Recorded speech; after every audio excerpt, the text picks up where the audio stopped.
dulu beberapa waktu yang lalu kita ada siaran di radio ya. Kita ada siaran di radio. Nah, di sana pada saat kita siaran setiap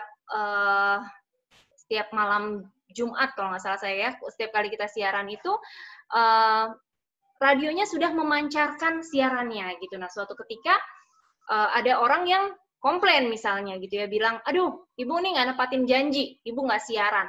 Loh, kami siaran kok, Jumat lalu kami ada di radio dan kami siaran gitu.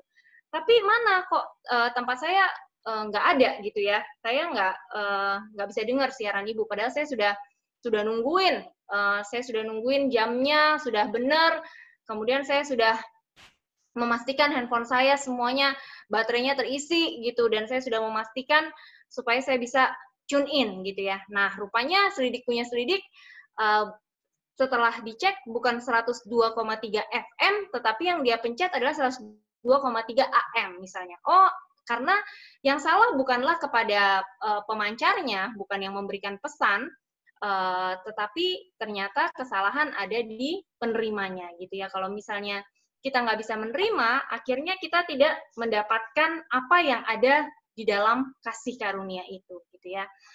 Jadinya sayang sekali gitu. Padahal banyak sekali hal-hal yang luar biasa, banyak sekali pribadi Kristus ya. Sebenarnya pribadi Kristus yang dinyatakan harta yang terpendam itu yang kadang tidak disadari oleh anak-anak Tuhan, yang sebenarnya kalau seandainya anak-anak Tuhan bisa menyadari posisinya sebagai orang yang sudah menerima kasih karunia itu, maka kehidupannya akan sangat-sangat maksimal. Gitu. Kita coba lihat apa sih yang menjadi syarat untuk kita bisa menerima kasih karunia. Syaratnya adalah yang pertama, kita mengenal Tuhan Yesus dengan benar. Ya, kalau kita salah mengenal Tuhan, dulu waktu saya berpikir Tuhan itu adalah Tuhan yang mengasihi saya tergantung dari apa yang saya lakukan. Kalau saya baik-baik mendengar Tuhan gitu ya, saya nurut baik-baik, saya datang ibadah, saya rajin berbuat baik, maka Tuhan sayang sama saya. Nah, akibatnya adalah karena pengenalan yang salah akan Tuhan, memimpin saya pada kehidupan yang salah gitu ya. Kenapa bisa seperti itu? Iya, pada saat saya berbuat baik, mungkin saya bisa berdoa dengan lancar. Mungkin saya bisa merasa dekat dengan Tuhan. Tapi bagaimana ketika saya sedang nggak benar kehidupan doa saya misalnya, atau saya sedang nggak beribadah dengan rutin gitu ya. Yang terjadi adalah saya takut. Ketika saya ada masalah, saya takut mendekat kepada Tuhan. Kenapa? Karena hati nurani saya menuduh diri saya sendiri. Hati nurani saya mulai berpikir dan mulai menimbang-nimbang, apa iya Tuhan masih mau nerima kamu? Kamu tuh modelnya begitu, giliran butuh aja baru kamu ngedeketin Tuhan. Kalau kamu nggak butuh, kamu tinggal Tuhannya gitu. Nah, jadinya akhirnya nggak berani untuk berdoa. Akhirnya mulai berpikir, ya udahlah, udah terlanjur salah, udah terlanjur berbuat dosa, ya udahlah dosa sekalian. Udah terlanjur kotor, ya udahlah kotor sekalian. Jadi pengenalan yang salah akan pribadi Tuhan, itu akan memimpin kita kepada kehidupan yang salah pula. Tapi kalau kita mengenal Tuhan dengan benar, itu akan memimpin kita pada kehidupan yang benar.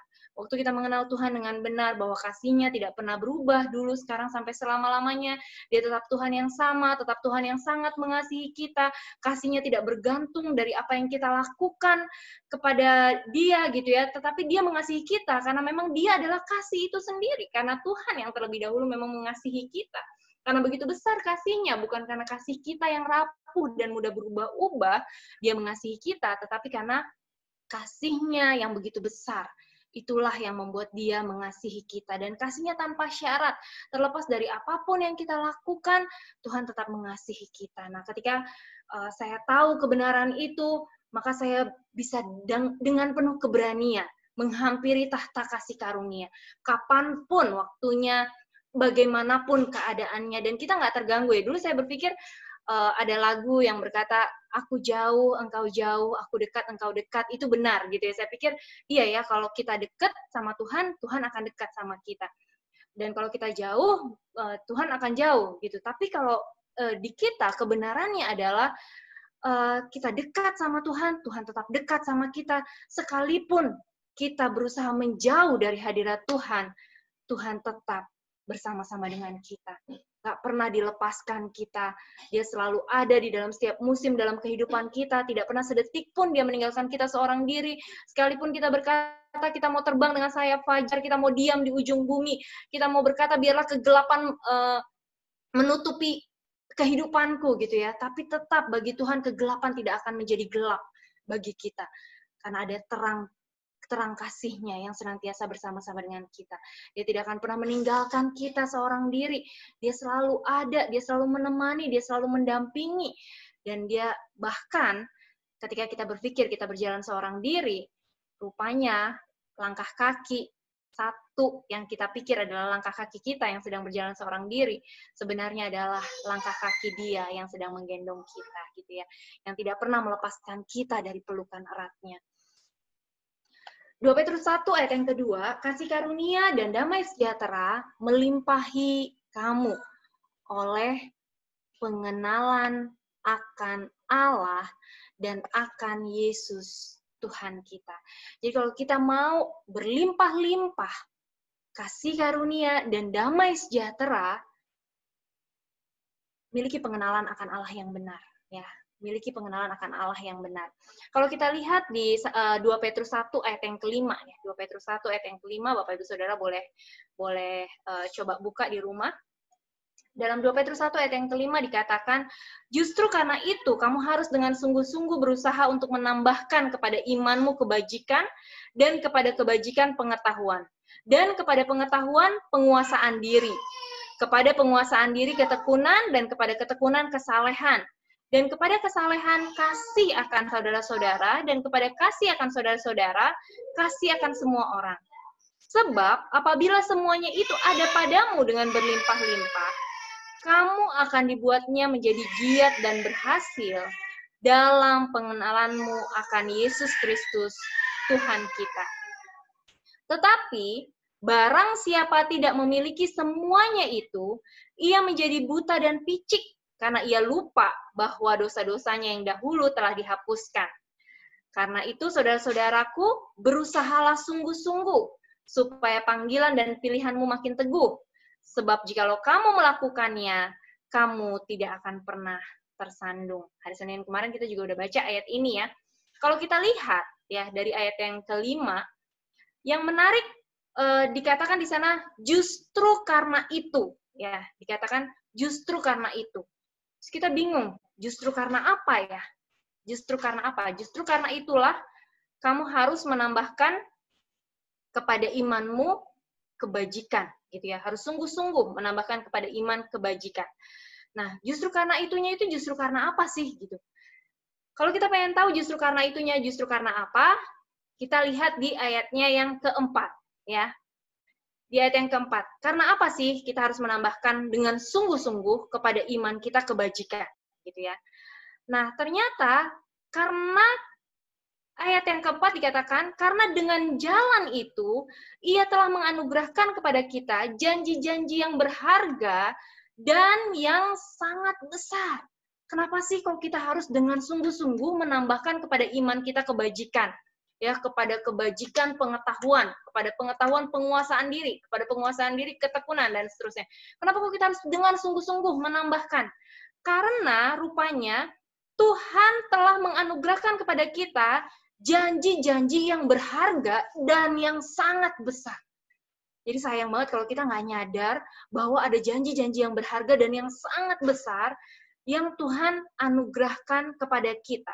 Supaya olehnya, jadi kita dikasih janji-janji berharga dan sangat besar, supaya olehnya kita boleh ikut ambil bagian dalam kodrat ilahi. Keren banget ya.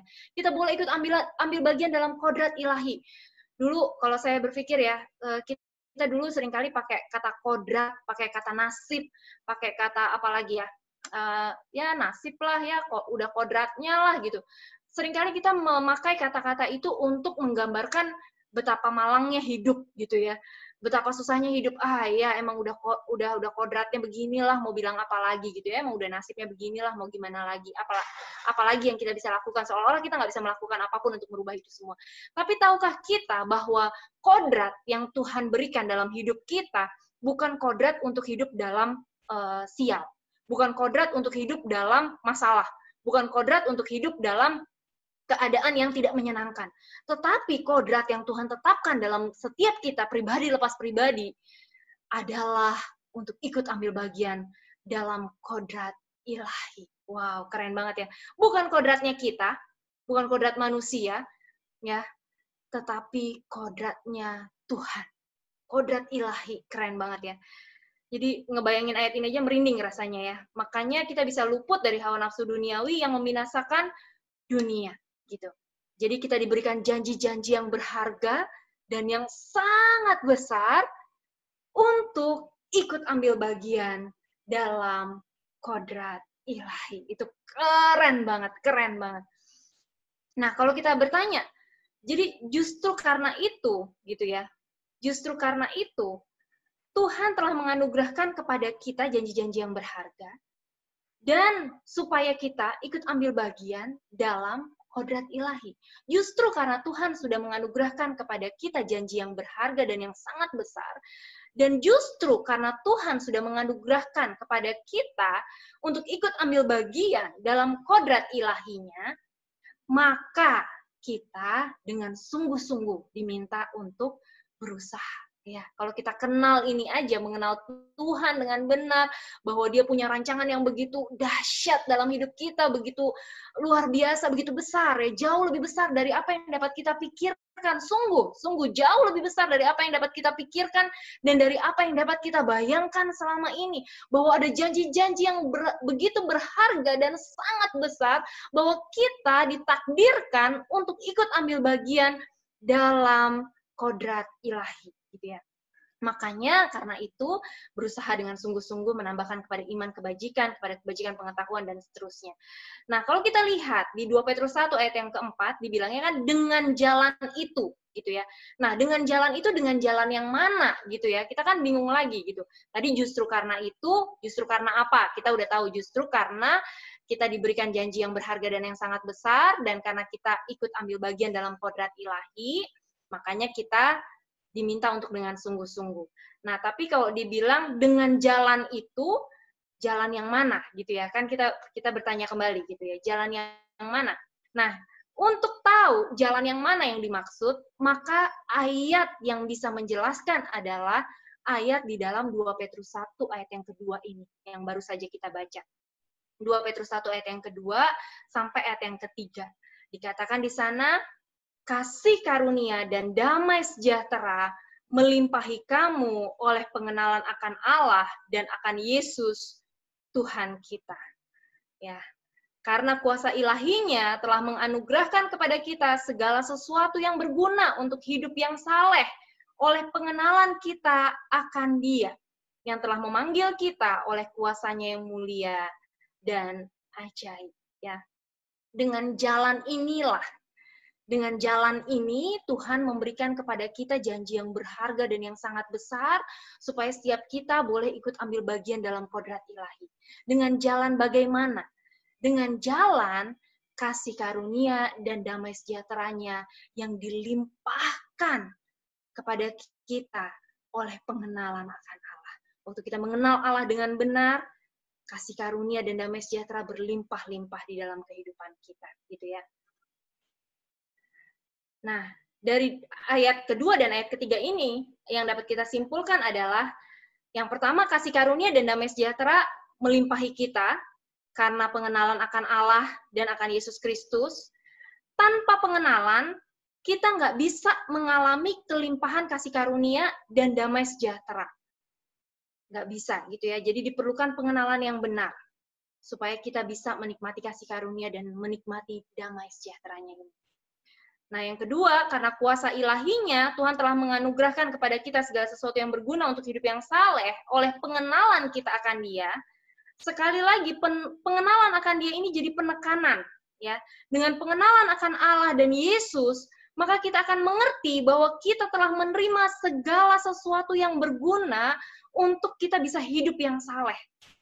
Waktu kita tahu identitas kita, bahwa waktu kita mengenal Tuhan dengan benar, kita sudah diberikan segala sesuatu yang berguna supaya hidup kita saleh. Kita sudah dianugerahkan segala sesuatu yang berguna supaya kita bisa hidup saleh. Ya. Kalau kita nggak kenal, kita nggak bisa hidup saleh karena kita nggak tahu identitas kita. Dulu saya berpikir kehidupan saleh itu adalah kehidupan yang saya masih harus perjuangkan. Ketika saya berbuat benar, baru saya bisa disebut orang saleh, gitu ya. Waktu saya nggak benar, maka saya bukan orang yang saleh. Dan saya harus terus-menerus berjuang. Dan waktu saya misalnya, saya udah berjuang misalnya ya, sehari pertama saya bisa hidup saleh, hari kedua saya bisa hidup saleh, hari ketiga saya bisa hidup saleh, hari keempat tiba-tiba saya error, gitu ya. Saya jatuh. Lalu saya merasa saya bukan lagi orang yang saleh. Saya lalu merasa bahwa saya gagal untuk menjadi orang yang saleh. Tetapi waktu kita mengenal Tuhan dengan benar, mengenal identitas diri kita dengan benar, bahwa Tuhan sudah memberikan kepada kita segala sesuatu yang berguna untuk kita hidup yang saleh, gitu ya. Waktu hari pertama saya bisa hidup saleh, saya menyadari bahwa itu semua bukan karena kebaikan saya, bukan karena kehebatan saya, bukan karena kemampuan saya untuk hidup yang saleh, tetapi karena Tuhan memberikan kepada saya segala sesuatu yang saya butuhkan untuk saya hidup saleh. Hari kedua saya bisa hidup saleh juga demikian. Hari ketiga saya bisa hidup saleh. Saya menyadari penuh bahwa saya bisa hidup saleh bukan karena kuat gagah, bukan karena hebat saya, tapi karena Tuhan memberikan kepada saya segala sesuatu yang saya butuhkan untuk saya bisa hidup saleh. Hari keempat ketika saya belum mampu untuk hidup saleh, saya menyadari bahwa kasih-Nya telah memberikan kepada saya segala sesuatu yang saya butuhkan untuk saya hidup saleh. Karena itu saya bangkit kembali. Melihat kasih-Nya dengan benar. Waktu saya mengenal Tuhan dengan benar, bahwa saya sudah dibekali segala sesuatu yang saya butuhkan untuk saya bisa hidup dengan saleh, saya akan bangkit kembali.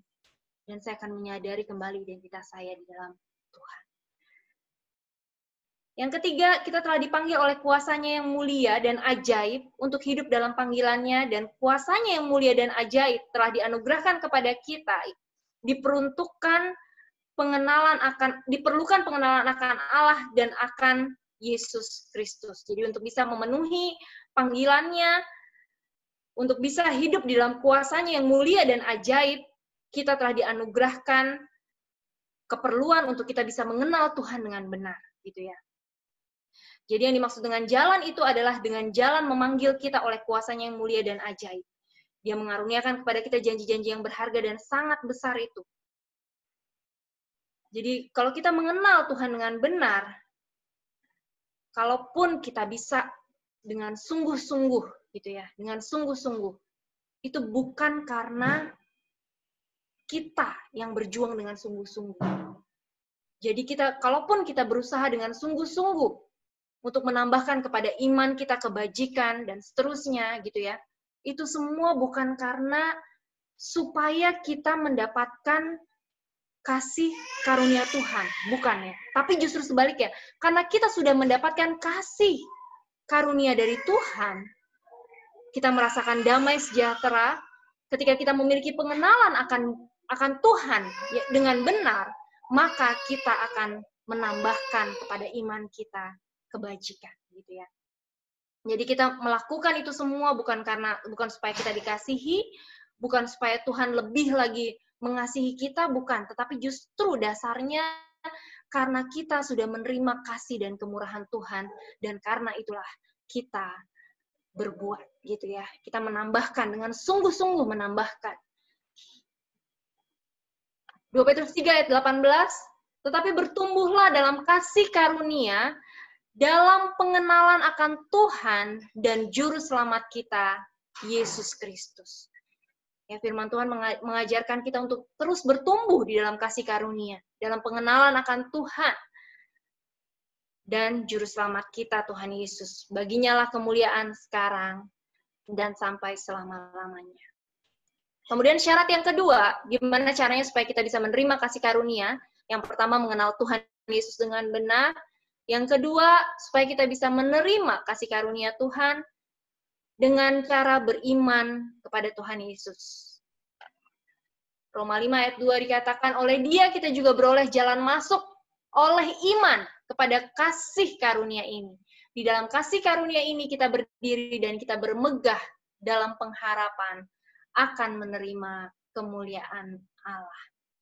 Jadi kita beroleh jalan masuk oleh iman kepada kasih karunia. Syarat menerima kasih karunia ada dua, M dan I. M, mengenal Tuhan dengan benar. I, iman kepada Tuhan Yesus. Lalu apa dampak dari orang yang mengalami kasih karunia? Ya, orang yang mengalami kasih karunia Tuhan, hidupnya pasti mengalami perubahan. Ada dampak yang nyata dari orang yang mengalami kasih karunia Tuhan. Kita coba lihat dulu secara cepat, nanti kita akan bahas ayatnya satu persatu, kita akan lihat. Yang pertama, orang yang mengalami kasih karunia, itu akan secara otomatis dididik untuk meninggalkan segala kefasikan. Karena kasih karunia mendidik kita untuk meninggalkan segala kefasikan. Kemudian kasih karunia membebaskan kita dari akar pahit. Kasih karunia membuat kita menjadi kaya dalam segala sesuatunya. Wow, ini luar biasa ya, menjadi kaya dalam segala sesuatu. Kemudian kasih karunia membuat kita memiliki hidup yang berkuasa. Bukan hidup yang sekedar hidup, bukan hidup yang pas-pasan atau yang cuma asal jalan, asal lewat gitu ya, tetapi hidup yang berkuasa. Kasih karunia membuat kita menjadi orang yang kuat dan tidak mudah disesatkan oleh berbagai ajaran asing. Dan yang terakhir, kasih karunia membuat kita menjadi pribadi yang semakin kerja keras, ya, semakin rajin untuk bekerja keras.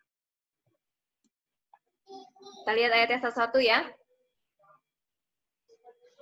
Dampak mengalami kasih karunia mendidik kita meninggalkan segala kefasikan, Titus 2 ayat yang 11. Karena kasih karunia Allah yang menyelamatkan semua manusia sudah nyata, Ia mendidik kita supaya kita meninggalkan kefasikan dan keinginan-keinginan duniawi. Dan supaya kita hidup bijaksana, adil, dan beribadah di dalam dunia sekarang ini.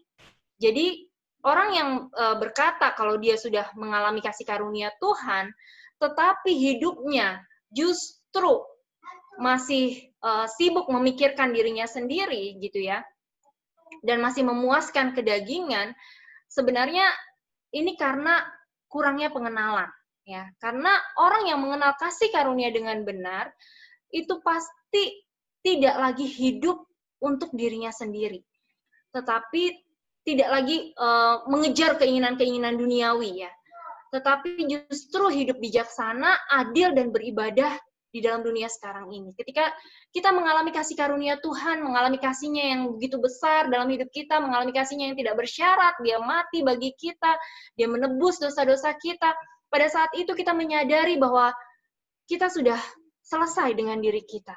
Orang yang menyadari dan menerima kasih karunia Allah, pasti akan menyadari bahwa dia sudah mati bagi dirinya dan dia hidup saat ini bukan lagi untuk dirinya sendiri, melainkan dia hidup untuk memuliakan Tuhan.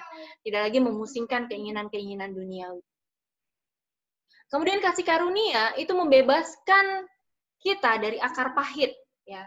Ibrani 12 ayat 15, jagalah supaya jangan ada seorang pun menjauhkan diri dari kasih karunia Allah, agar jangan tumbuh akar yang pahit, yang menimbulkan kerusuhan dan yang mencemarkan banyak orang.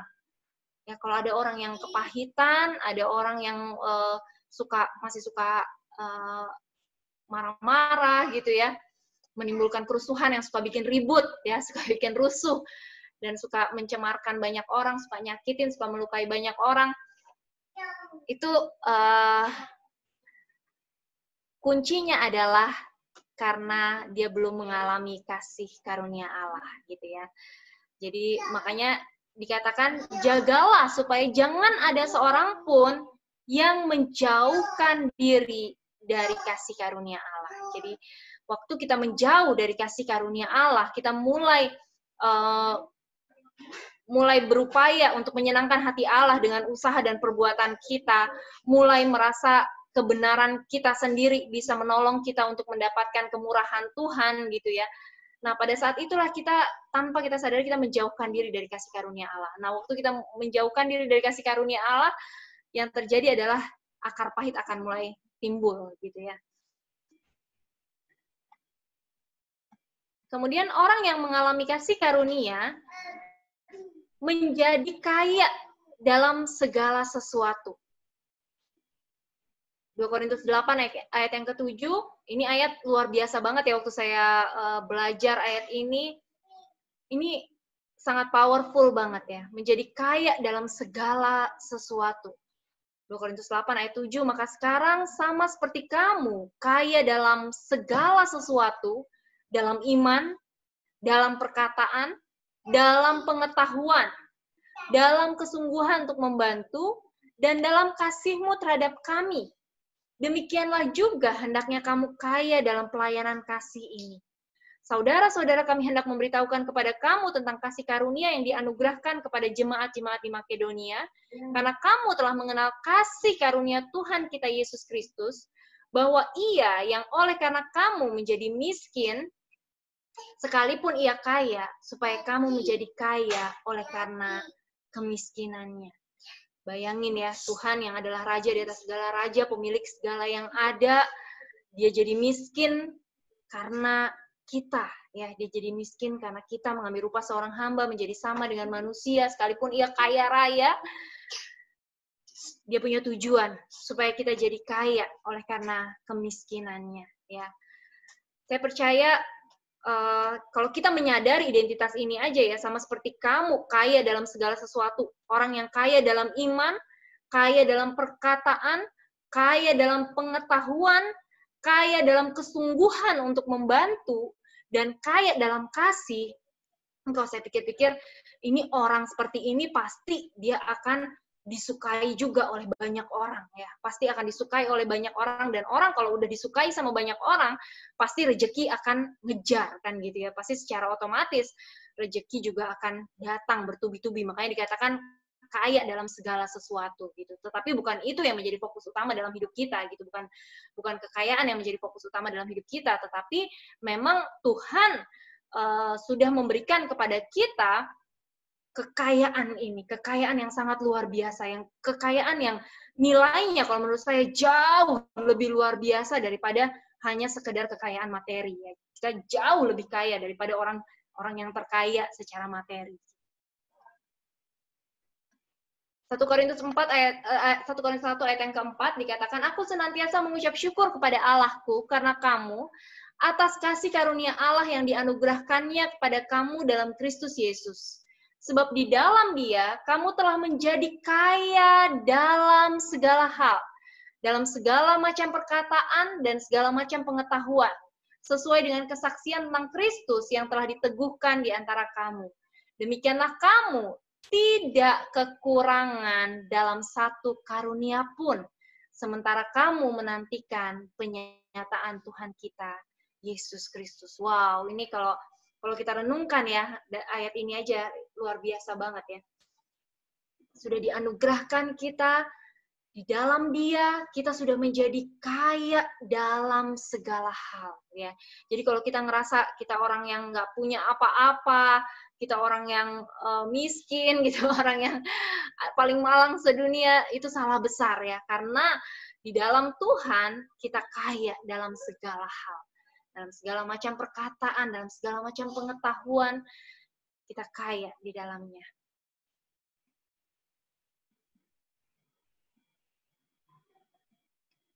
Berikutnya di 2 Korintus 8 ayat yang ke-7, maka sekarang sama seperti kamu, kaya dalam segala sesuatu, dalam iman, dalam perkataan, dalam pengetahuan, dalam kesungguhan untuk membantu, dan dalam kasihmu terhadap kami, demikianlah juga hendaknya kamu kaya dalam pelayanan kasih ini. Saudara-saudara, kami hendak memberitahukan kepada kamu tentang kasih karunia yang dianugerahkan kepada jemaat-jemaat di Makedonia. Karena kamu telah mengenal kasih karunia Tuhan kita Yesus Kristus, bahwa iya, yang oleh karena kamu menjadi miskin sekalipun ia kaya, supaya kamu menjadi kaya oleh karena kemiskinannya. Ya, ini diulang kembali ya. Kemudian yang keempat, kita akan memiliki hidup dan berkuasa. Roma 5 ayat 17. Sebab jika oleh dosa satu orang mau telah berkuasa oleh satu orang itu, maka lebih benar lagi mereka yang telah menerima kelimpahan kasih karunia dan anugerah kebenaran akan hidup dan berkuasa oleh karena satu orang itu, yaitu Yesus Kristus. Kita akan hidup berkuasa, ya, hidupnya nggak cuma sekedar hidup biasa-biasa, tetapi hidup yang memerintah. Karena kita sudah menyadari kalau kita sudah menerima kelimpahan kasih karunia dan anugerah kebenaran. Ada pribadi Kristus, pribadi yang luar biasa. Saya ingat dulu saya orangnya minderan, orangnya nggak pedean gitu ya. Kalau mau kemana-mana, mau ketemu sama orang, itu rasanya aduh suka gemeteran gitu ya. Apalagi kalau ketemu sama orang yang saya nggak kenal gitu. Jadi saya suka minder duluan gitu, saya nggak berani ngomong, dan saya kadang suka mikir, saya mendingan diem gitu daripada saya salah ngomong gitu. Tapi waktu saya dibukakan kebenaran ya, jadi memang luar biasa banget waktu kita mengenal Tuhan dengan benar, kita mengerti ada harta yang luar biasa di dalam kehidupan kita, ada pribadi Kristus, ada pribadi yang menciptakan langit, bumi, dan segala isinya, pribadi yang adalah raja di atas segala raja, pribadi yang maha kuasa, dia hidup dan tinggal di dalam saya, gitu ya. Ketika saya menyadari kebenaran itu, saya jadi orang yang, saya nggak pernah tahu kapan persisnya saya berubah, gitu ya, tapi entah kenapa saya jadi mulai berani gitu ya, mulai berani menghadapi orang, saya mulai berani berjabatan tangan sama orang gitu. Dulu saya ketakutan kalau harus berjabatan tangan sama orang, harus ketemu sama orang baru tuh, aduh, saya udah gemeteran, dan di rumah tuh saya udah ketakutan gitu. Saya jadi orang yang sangat introvert, sukanya nutup diri gitu. Dan saya masih ingat dulu waktu pertama kali saya ketemu sama Pak Susilo, entah kenapa Pak Susilo tuh bilang, saya disuruh jadi MC di acara New Life ya, acara TV. Waktu itu kita pernah siaran di Batam TV, jadi Pak Susilo bilang saya, Bu, kayaknya Ibu cocok deh untuk jadi MC gitu ya. Saya bilang, aduh, kenapa harus saya gitu. Saya bilang, Pak, kalau bisa saya mau melayani, tapi boleh nggak tempat saya itu di belakang layar. Saya bilang, saya bantulah dari belakang, saya bantu apapun itu, saya bantu, tapi saya di belakang layar aja, Pak, gitu. Jadi nggak usah saya yang muncul gitu. Terus Pak Susilo dengan entengnya bilang, gak ada lagi belakang layar itu yang ada tembok, katanya. Jadi nggak boleh di belakang layar. Tapi saya ketakutan gitu ya, saya ngerasa, aduh, nanti gimana kalau begini, gimana kalau begitu, banyak sekali yang saya pikirkan dan membuat saya ketakutan gitu. Tapi kebenaran tentang bahwa Tuhan pingin supaya saya hidup, nggak sekedar hidup, tetapi saya berkuasa dan memerintah di dalam kehidupan ini, memerintah atas ketakutan saya, memerintah atas perasaan minder yang saya punya, memerintah atas rasa nggak berharga yang saya punya, memerintah atas segala pola pikir salah yang saya punya gitu ya, memerintah atas kehidupan ini sehingga saya hidup memerintah atas segala persoalan gitu ya. Seperti sebagaimana Yesus yang adalah raja di atas segala raja yang hidup di dalam kehidupan saya hidup dan berkuasa gitu ya. Karena saya sudah menerima anugerah kebenaran, saya sudah menerima kelimpahan kasih karunia-Nya, karena itu saya hidup dan berkuasa karena ada Yesus Kristus di dalam diri saya. Jadi hari ini mau dikatain apapun gitu ya istilahnya, kata Pak Susilo, dari malu-malu jadi nggak tahu malu. Mau dikatain apa aja, mau dibilangin apa, nggak apa-apa gitu, udah nggak masalah gitu, nggak apa-apa, yang penting nama Yesus tetap diberitakan. Yang terpenting mau orang rendahkan saya, mau orang nggak pandang saya gitu ya, mau pandang sebelah mata sampai nggak ngelihat dua belah mata, dua-duanya nggak ngelihat lagi, nggak masalah gitu. Yang paling penting adalah gimana supaya nama Yesus saja yang diberitakan, ditinggikan atasnya gitu. Jadi memang perubahan hidup yang sungguh-sungguh itu terjadi ketika kita mengenal Tuhan dengan benar, kita menyadari ada dampak yang luar biasa dari kasih karunia, dan kita mulai hidup di dalamnya ya. Jadi kita nggak cuma sekedar tahu kebenaran firman, tapi kita mulai berjalan di dalam kebenaran. Kisah Rasul 4 ayat 33, dan dengan kuasa yang besar, rasul-rasul memberi kesaksian tentang kebangkitan Tuhan Yesus. Dan mereka semua hidup dalam kasih karunia yang berlimpah-limpah. Ada kuasa yang besar, ada kuasa yang tidak terbatas di dalam kehidupan kita yang kelihatannya terbatas. Di dalam kehidupan kita yang sederhana, yang seringkali kita pandang remeh ya, gitu ya. Seringkali kita nggak menghargai hidup kita. Ada kuasa yang besar, ada kuasa yang besar. Waktu kita menyadari ada kasih karunia Tuhan yang begitu besar dalam hidup kita, maka kita akan melihat ada kuasa yang besar yang termanifestasi nyata dalam hidup kita. 2 Korintus 9 ayat yang 8, 2 Korintus 9 ayat ke-8, firman Tuhan berkata, dan Allah sanggup melimpahkan segala kasih karunia kepada kamu, supaya kamu senantiasa berkecukupan di dalam segala sesuatu, dan malah berkelebihan dalam pelbagai kebajikan. Ya. Ayat yang ke-11 dikatakan, kamu akan diperkaya dalam segala macam kemurahan hati yang membangkitkan syukur kepada Allah oleh karena kami. Berikutnya kita lihat dampak lain dalam ketika kita hidup di dalam kasih karunia, kita menjadi orang yang kuat, nggak mudah disesatkan oleh berbagai ajaran asing. Ibrani 13 ayat 9 dikatakan, janganlah kamu disesatkan oleh berbagai ajaran asing, sebab yang baik ialah bahwa hati kamu diperkuat dengan kasih karunia, dan bukan dengan pelbagai makanan yang tidak memberi faedah kepada mereka yang menuruti aturan-aturan makanan macam itu. Dulu waktu sebelum mengenal kasih karunia Tuhan dengan benar, saya ingat dikit-dikit takut gitu ya. Kenapa? Karena banyak ajaran-ajaran asing, banyak ajaran-ajaran yang tidak seturut dengan kebenaran firman yang pernah saya dengar gitu ya.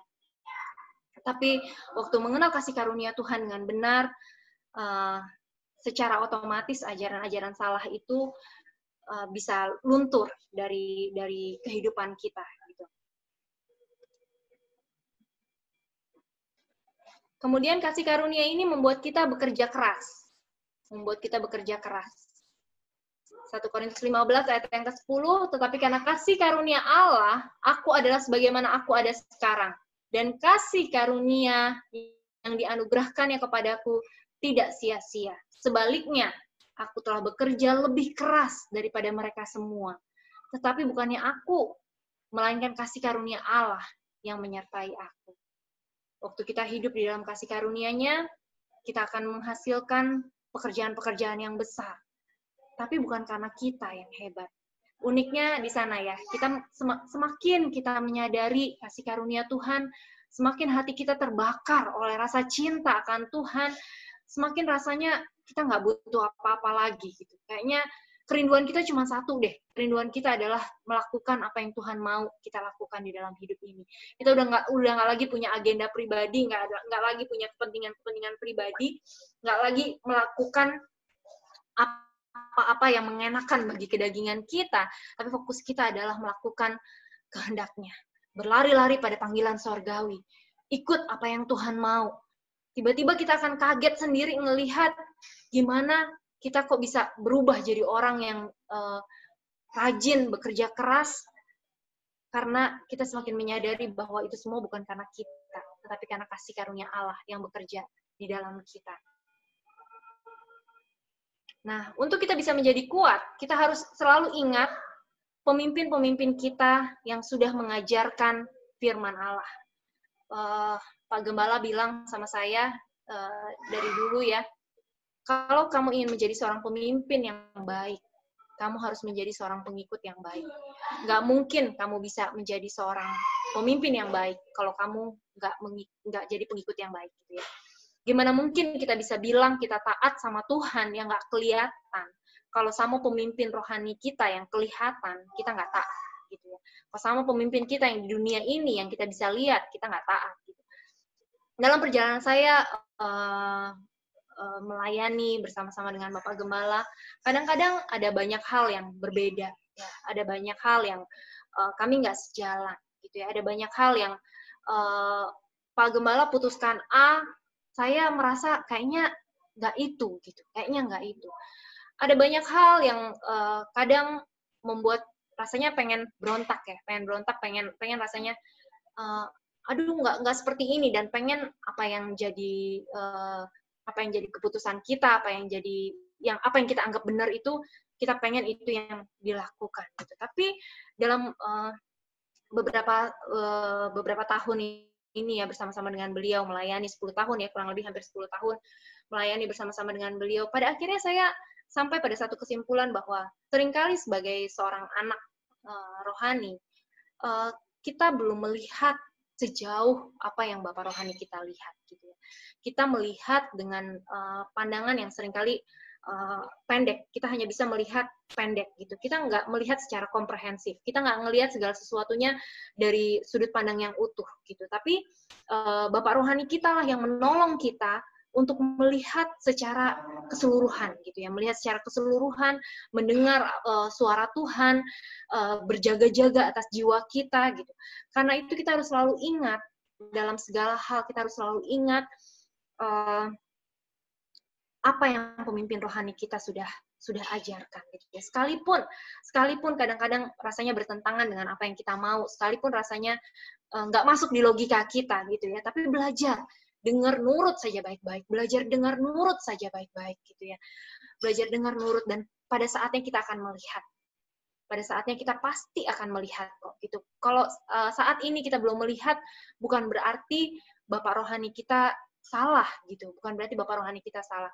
Percayalah bahwa kalau memang pendapat kita yang benar, misalnya gitu ya, misalnya pendapat kita yang benar, Tuhan bisa berbicara pada Bapak rohani kita dengan caranya yang ajaib gitu. Jadi nggak perlu kita ngotot-ngotot memaksakan kehendak kita gitu ya, tapi belajarlah untuk nurut, belajar untuk ikut apa yang disampaikan oleh Bapak rohani kita gitu ya. Ingat selalu akan pemimpin-pemimpin kita yang menyampaikan firman Allah, kemudian perhatikan dan lihat teladan hidup dari pemimpin, ya, bagaimana pemimpin kita hidup, lihat teladannya, taati, dan tunduklah kepada pemimpin gitu. Jadi kita mengingat terus, memperhatikan teladan hidupnya, kita mengikuti teladan hidupnya, taati, dan tunduk kepada pemimpin. Berapa hari yang lalu ya, saya merasa pagi-pagi hujan gitu ya, tiba-tiba nggak tahu kenapa hati saya kayaknya ini banget ya, kayak Roh Kudus bicara, bersyukur banget kita ini punya Bapak rohani yang sungguh-sungguh baik ya, di tengah-tengah mungkin di luar sana orang pada ribut masing-masing gitu ya, di tengah-tengah orang di luar sana mungkin punya pemimpin yang masih memikirkan diri sendiri, yang masih berpusat pada dirinya sendiri, yang punya kepentingan-kepentingan pribadi gitu ya. Kita sungguh-sungguh diajarkan nilai-nilai kebenaran firman. Kita punya pemimpin rohani yang benar-benar memperhatikan jiwa kita ya, memperhatikan pengajaran-pengajaran yang benar supaya kita bisa kuat baik secara jiwa maupun terlebih secara roh gitu ya. Roh kita senantiasa bertumbuh gitu. Saya tiba-tiba kayak Tuhan ingatkan gitu, kamu sadar nggak ya, waktu aku menciptakan kamu gitu, waktu Tuhan menciptakan setiap kita, dia bahkan merancangkan dengan begitu detail ya, dia merancangkan kapan kita akan bersinggungan dengan siapa gitu ya, kita akan bertemu dengan Bapak rohani kita gitu, dengan orang-orang yang ada di keluarga New Life, kita akan bertemu satu sama lain, kita akan berada di dalam satu komunitas yang saling menguatkan gitu. Kita bisa menjadi satu keluarga yang saling mengasihi tanpa memandang apapun ya, tanpa memandang latar belakang apa dan lain-lain gitu. Tapi kita bisa saling mengasihi, kita bisa terikat dalam satu komunitas yang sehat, kita bisa berada dan bisa menikmati makanan rohani yang sehat ya, nggak cuma makanan jasmani. Kalau setiap minggu dulu kita setiap kali ketemu selalu dapat makanan jasmani ya, tapi juga makanan rohani, terlebih makanan rohani yang selalu menyehatkan dan membuat roh kita semakin berkobar-kobar, semakin mengenal Tuhan dengan benar gitu ya. Jadi kayak Tuhan bilang, Roh Kudus ingatkan gitu ya, wah betapa luar biasanya Tuhan, betapa baiknya Tuhan karena Tuhan merancangkan begitu detail. Inilah yang firman Tuhan katakan ya, bahwa apa yang Tuhan berikan ke dalam hidup kita itu jauh lebih baik dari apa yang dapat kita pikirkan dan dari apa yang dapat kita doakan. Saya nggak pernah berdoa sama Tuhan, minta Tuhan pertemukan saya dengan pemimpin rohani yang luar biasa, pertemukan saya dengan saudara-saudara seiman yang membangun, yang saling menguatkan gitu ya, dalam komunitas yang benar. Nggak pernah dalam doa saya gitu, apalagi dulu-dulu di dalam keegoisan gitu ya, masih berdoa tuh pengennya, pengen karirnya bagus, berdoa pengen supaya segala sesuatu yang bersifat kedagingan dan berfokus pada diri sendiri gitu. Tapi inilah yang Tuhan bilang bahwa Dia menjawab doa kita jauh melampaui dari apa yang kita pikirkan dan dari apa yang dapat kita doakan. Bahkan dalam Yohanes 10 ayat 10 ya, pencuri datang untuk mencuri, membunuh, dan membinasakan, tetapi aku datang untuk memberikan hidup dan hidup yang berkelimpahan. Dalam terjemahan lain dikatakan Yesus datang untuk memberikan kepada kita kehidupan yang jauh lebih indah dari apa yang dapat kita impikan, ya, dari kehidupan yang dapat kita impikan. Luar biasa banget hidup di dalam Tuhan, begitu indah. Nah, ada orang-orang fasik yang menyalahgunakan, ya. Ada orang-orang fasik yang menyalahgunakan kasih karunia Allah. Kita lihat di Yudas 1 ayat 4, sebab ternyata ada orang tertentu yang telah masuk menyelusup di tengah-tengah kamu, yaitu orang-orang yang telah lama ditentukan untuk dihukum. Mereka adalah orang-orang fasik yang menyalahgunakan kasih karunia Allah kita untuk melampiaskan hawa nafsu mereka, dan yang menyangkal satu-satunya penguasa dan Tuhan kita, Yesus Kristus.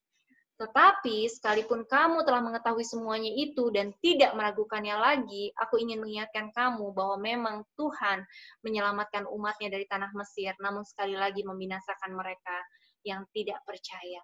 Jadi ada juga orang-orang yang karena pengajaran kasih karunia ini, ya mereka memakai atau mengutip ayat-ayat kasih karunia hanya untuk memuaskan hawa nafsunya, gitu ya. Jadi memperkatakan perkataan-perkataan iman, kelihatannya seperti memperkatakan perkataan iman, padahal untuk melampiaskan hawa nafsunya, untuk memuaskan kedagingannya, gitu ya.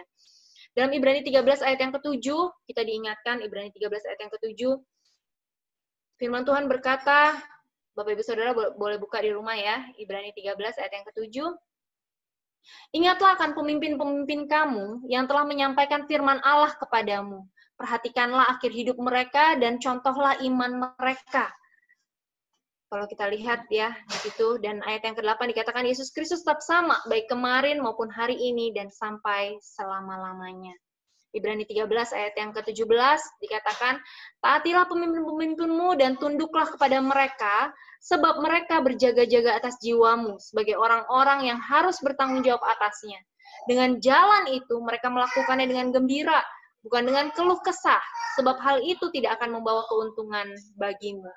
Berdoalah terus untuk kami, sebab kami yakin bahwa hati nurani kami adalah baik, karena di dalam segala hal kami menginginkan suatu hidup yang baik.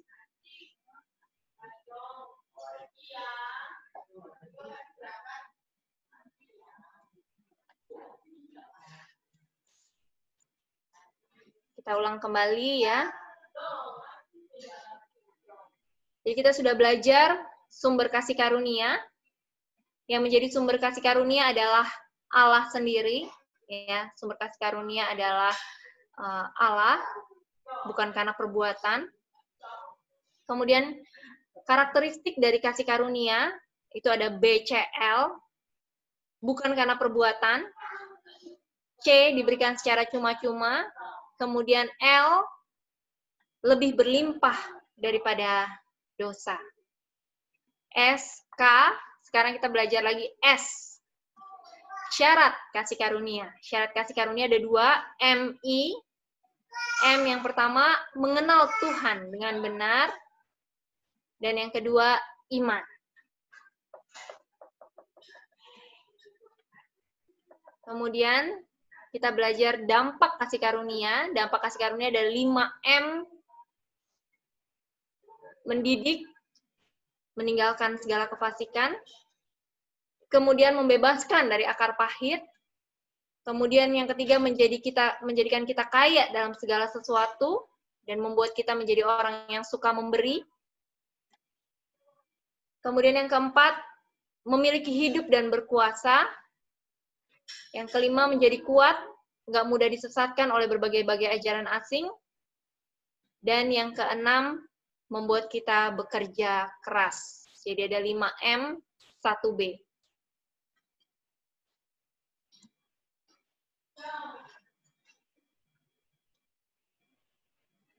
Nah, kemudian pertanyaannya, ketika kita mengenal kasih karunia, apakah itu artinya kita bebas berbuat dosa? Ayo, kita diskusi sekarang. Kita sudah mengenal kasih karunia Tuhan, apakah lalu kita bebas jadinya berbuat dosa?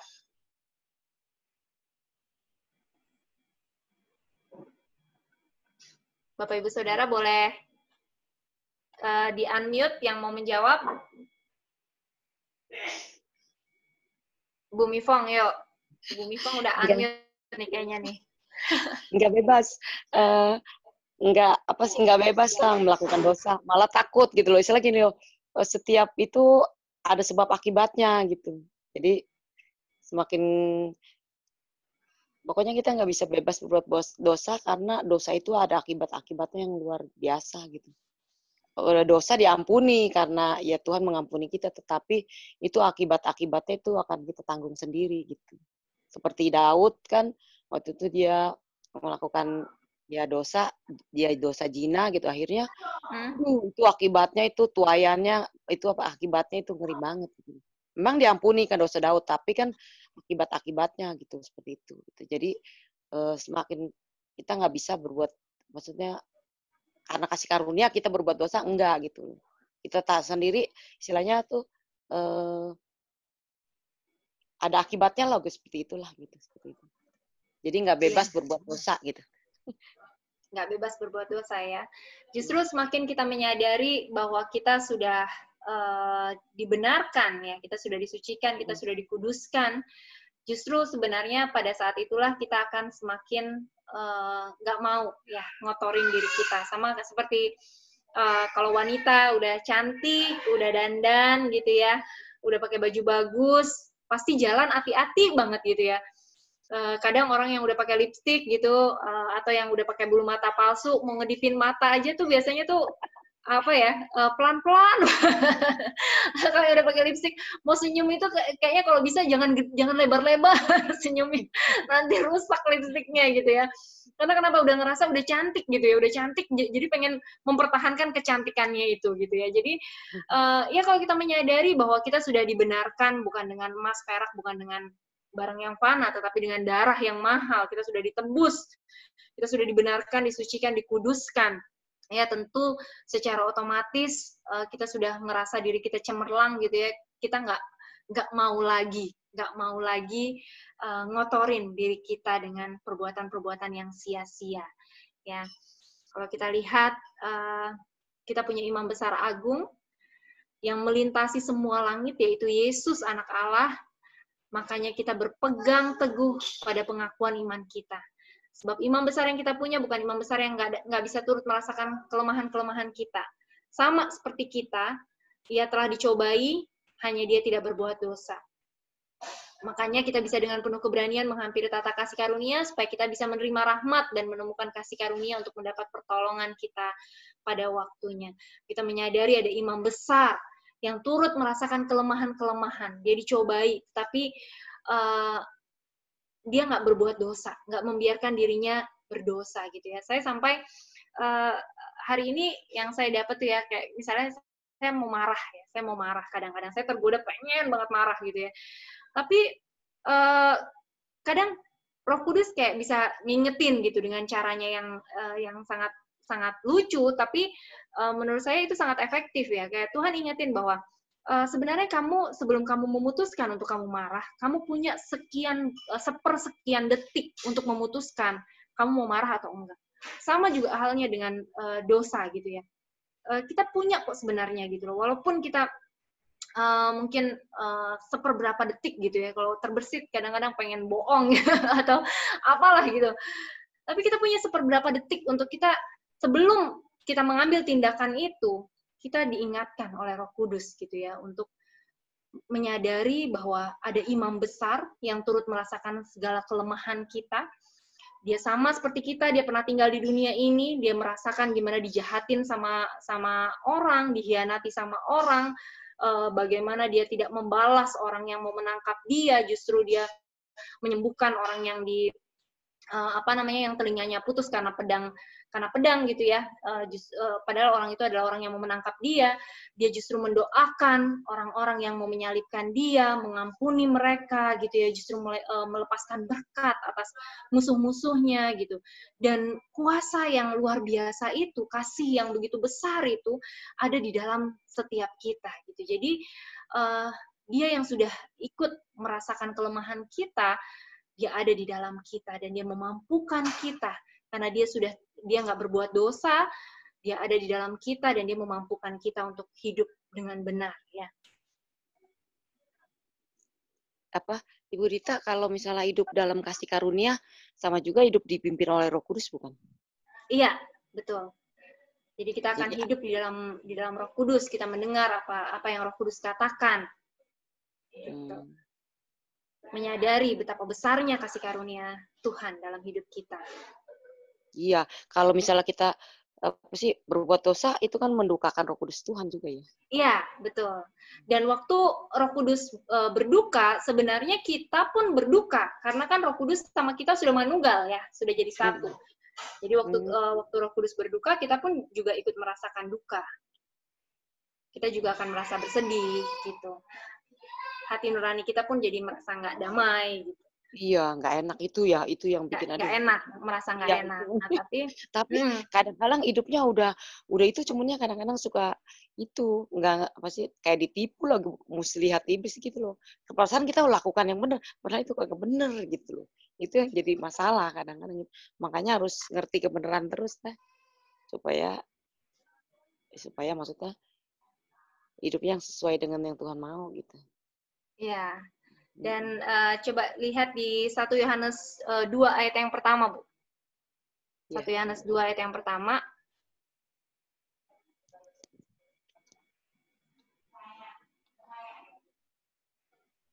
Satu Yohanes 2 ayat pertama. Iya.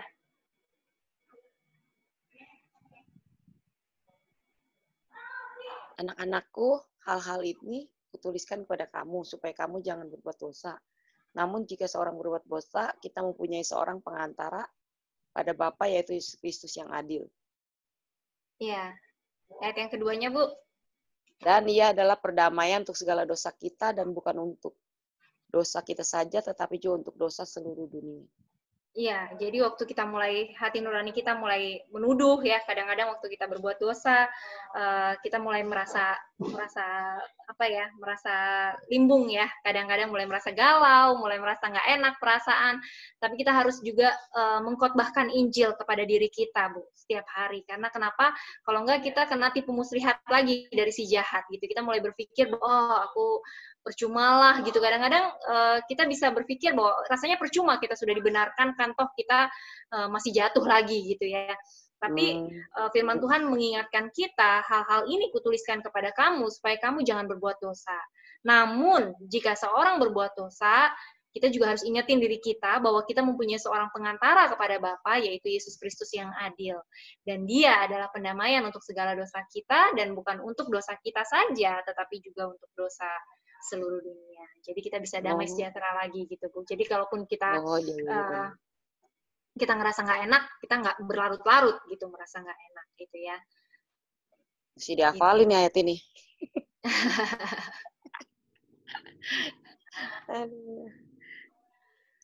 Bagus banget sih kesaksiannya, Bu Dita. Pengalaman hidup. tapi memang bener luar biasa ya, semakin mengenal kasih karunia, semakin damai sejahtera, semakin apa gitu, semakin kita merasa hidup kita luar biasa. Padahal gitu. Ya. Semakin luar biasa, Bu. Jadi kalau kesaksian hidup saya sebenarnya bukan luar biasa, Bu. Kesaksian hidup saya itu sebenarnya malu-maluin.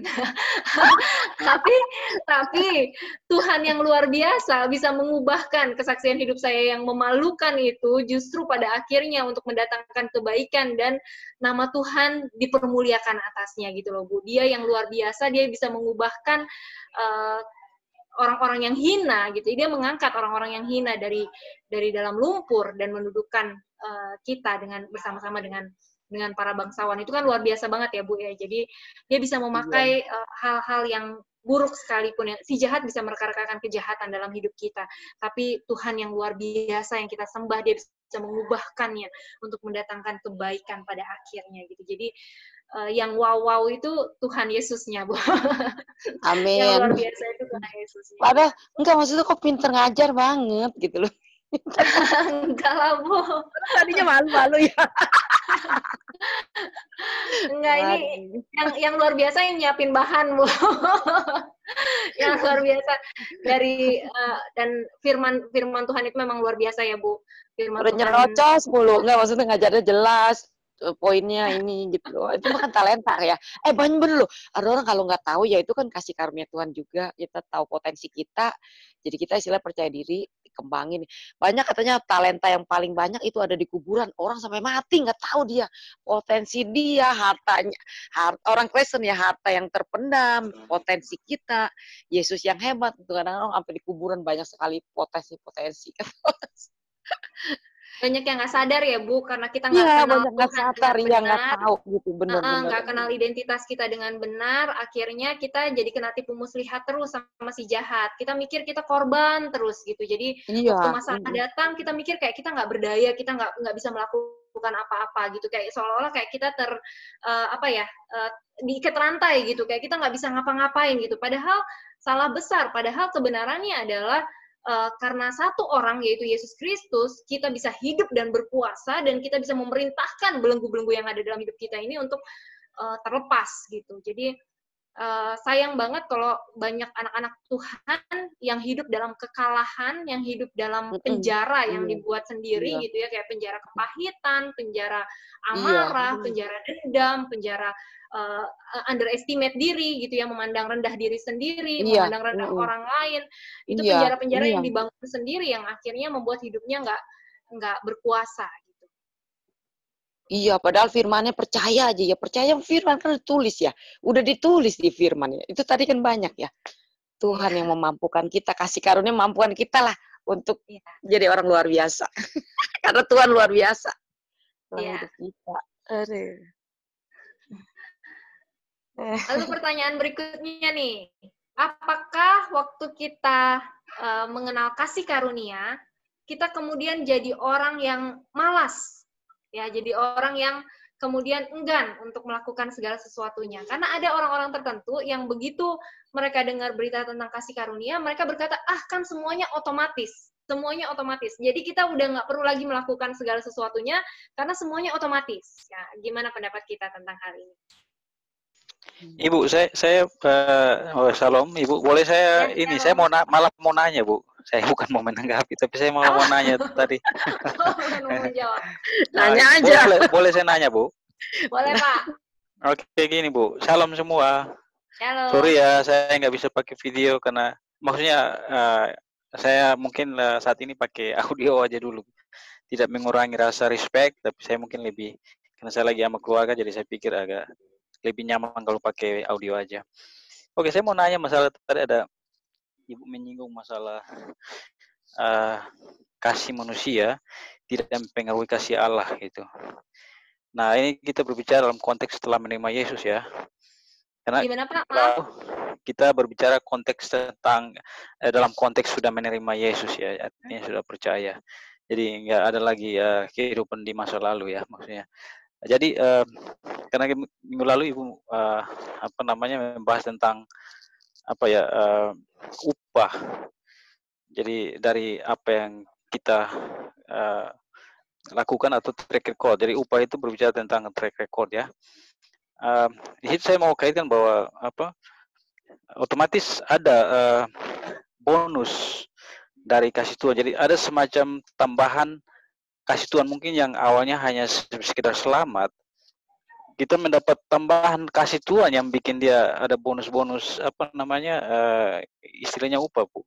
Kenapa itu tidak mempengaruhi? Maksudnya kalau ketika kita hidup benar, selalu benar, tentu kalau secara manusia kita makin sayang sama orang yang yang melakukan apa yang baik menurut kita terus kan, nggak cuma sekedar sayang tapi pasti makin sayang gitu. Nah, apa ini tidak berlaku juga untuk kasih Tuhan? Apa kasih Tuhan hanya datar gitu aja? Karena kita berbicara tentang upah, otomatis artinya sesuatu yang spesial ya, nggak cuma selamat tapi ada nilai tambahnya sehingga akhirnya kita harus dapat upah gitu. Nah, ketika Ibu berbicara tentang kasih kita kepada Tuhan dalam konteks kita udah bertobat, apa tidak mempengaruhi kasih Tuhan dari sekedar selamat menjadi mendapat upah di atas keselamatan itu. Itu yang saya tanyakan. Dan juga satu lagi tentang kodrat ya, karena Ibu juga menyinggung tadi masalah kodrat Allah menghendaki kita untuk hidup dalam kodrat ilahi. Sementara kita masih memikul kodrat secara manusia ya. Bagaimana Ibu itu kita menjelaskan itu Bu? Karena kita juga nggak bisa kodrat atau takdir ya. Kita tidak bisa lepas dari takdir kita sebagai manusia yang sudah berdosa dari awalnya. Kita masih bisa berbuat kesalahan, walaupun kita udah hidup benar, tapi kita masih tetap jatuh bangun dalam hidup dalam kodrat kita sebagai manusia. Itu bagian bisa dikatakan itu konsekuensi kita hidup secara daging selama kita masih di dunia gitu. Itu Bu mungkin. Iya. Jadi maksudnya Bapak harusnya kalau misalnya kita lebih baik gitu ya, atau track record kita bisa menjaga track record kita lebih baik, jadinya Tuhan harusnya lebih menyayangi kita gitu ya Pak ya, maksudnya gitu ya. Iya Pak, iya Bu. Iya. Jadi maksudnya gini, Ibu kan tadi sempat ngomong bahwa kasih Allah tidak mempengaruhi kasih kita kepada Allah gitu. Sementara ketika kita berbicara masalah upah itu artinya kita harus benar-benar hidup di atas daripada rata-rata hidup sebagai orang percaya. Artinya ada sesuatu yang harus kita lakuin untuk bisa mendapatkan upah itu. Jadi tidak sekedar selamat. Artinya bahwa kasih kita kepada Tuhan mempengaruhi keputusan Tuhan untuk memberikan upah kepada kita, Bu. Maksudnya seperti itu. Ya, jadi memang diberikannya upah, Pak. Memang diberikan upah dan kita dipercayakan hal-hal yang lebih besar. Ya, kita dipercayakan hal-hal yang lebih besar di dunia ini, gitu, Pak. Iya. Yeah. Jadi artinya bisa juga mempengaruhi ya Bu, atau gimana? Maksudnya kasih kita kepada Tuhan bisa mempengaruhi kasih Tuhan kepada kita atau tetap kasih Tuhan? Itu yang makanya saya pertanyakan. Gitu. Kalau Tuhan itu kan memang Tuhan itu sumber kasih ya Pak ya. Tuhan itu sumber kasih dan karena begitu besar kasihnya atas setiap kita, makanya Dia mengaruniakan anaknya. Nah, supaya setiap kita yang percaya kepadanya tidak binasa, melainkan beroleh kehidupan yang kekal. Jadi Allah itu adalah sumber dari kasih itu sendiri gitu. Jadi kasih Allah memang sudah sangat besar gitu loh Pak. Kasih Allah itu memang sudah sangat besar bagi setiap kita. Nah, perbuatan kita itu tidak bisa mempengaruhi keselamatan gitu ya, tidak bisa mempengaruhi kasih Allah yang memang sudah dicurahkan bagi kita itu gitu maksudnya. Nah, jadi tidak sebanding ya Bu. Iya, karena kasih Allah itu memang sangat besar gitu loh, Pak. Sangat besar. Jadi nggak bisa perbuatan kita kayak menambahkan kasihnya, karena kasihnya sudah sempurna gitu. Kasih Allah itu sudah sempurna. Gitu. Kita coba lihat di 1 Yohanes 4.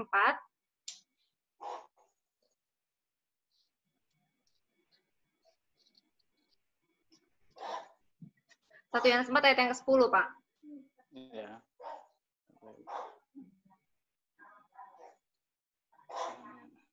Inilah kasih itu, bukan kita yang telah mengasihi Allah, tetapi Allah yang telah mengasihi kita dan yang telah mengutus anaknya sebagai pendamaian bagi dosa-dosa kita. Jadi dari awalnya bukan kita yang mengasihi Allah, tapi Allah yang mengasihi kita dan sudah mengutus anaknya sebagai pendamaian bagi dosa-dosa kita. Nah, kalau Bapak pengen tahu kapan kasih Allah menjadi sempurna dalam hidup kita, kita lihat dalam ayat yang 17, Pak. Ayat 17, dalam hal inilah kasih Allah sempurna di dalam kita, yaitu kalau kita mempunyai keberanian percaya pada hari penghakiman, karena sama seperti Dia, kita juga ada di dalam dunia ini, gitu ya. Jadi maksudnya apa? Kapan kasih Allah menjadi sempurna? Kasih Allah menjadi sempurna pada saat kita percaya pada hari penghakiman. Apa yang terjadi pada hari penghakiman?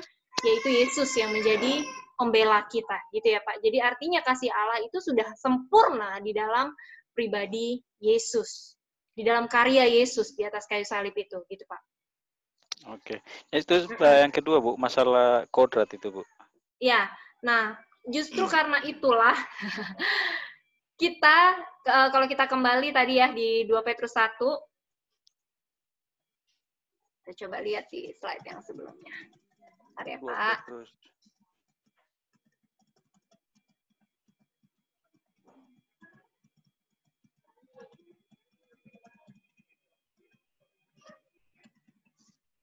Nah, di sini.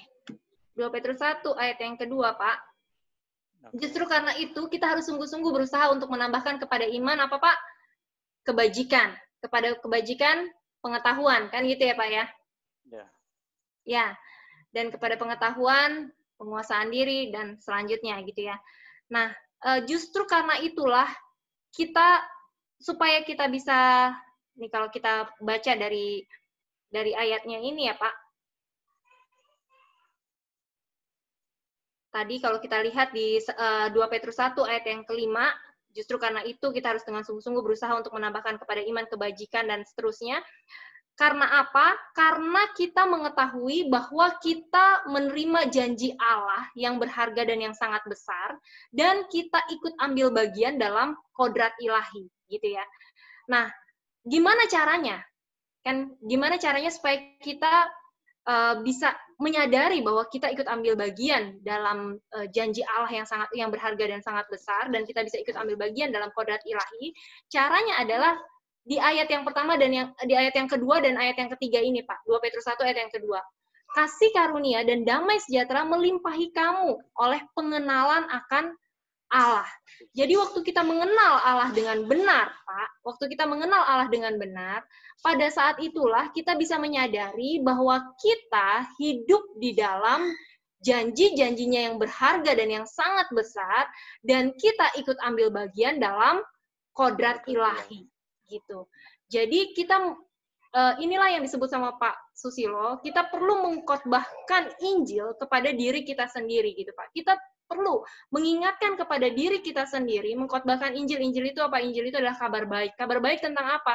Tentang karya keselamatan yang dilakukan oleh Yesus Kristus yang sudah mati menebus dosa-dosa kita tanpa syarat.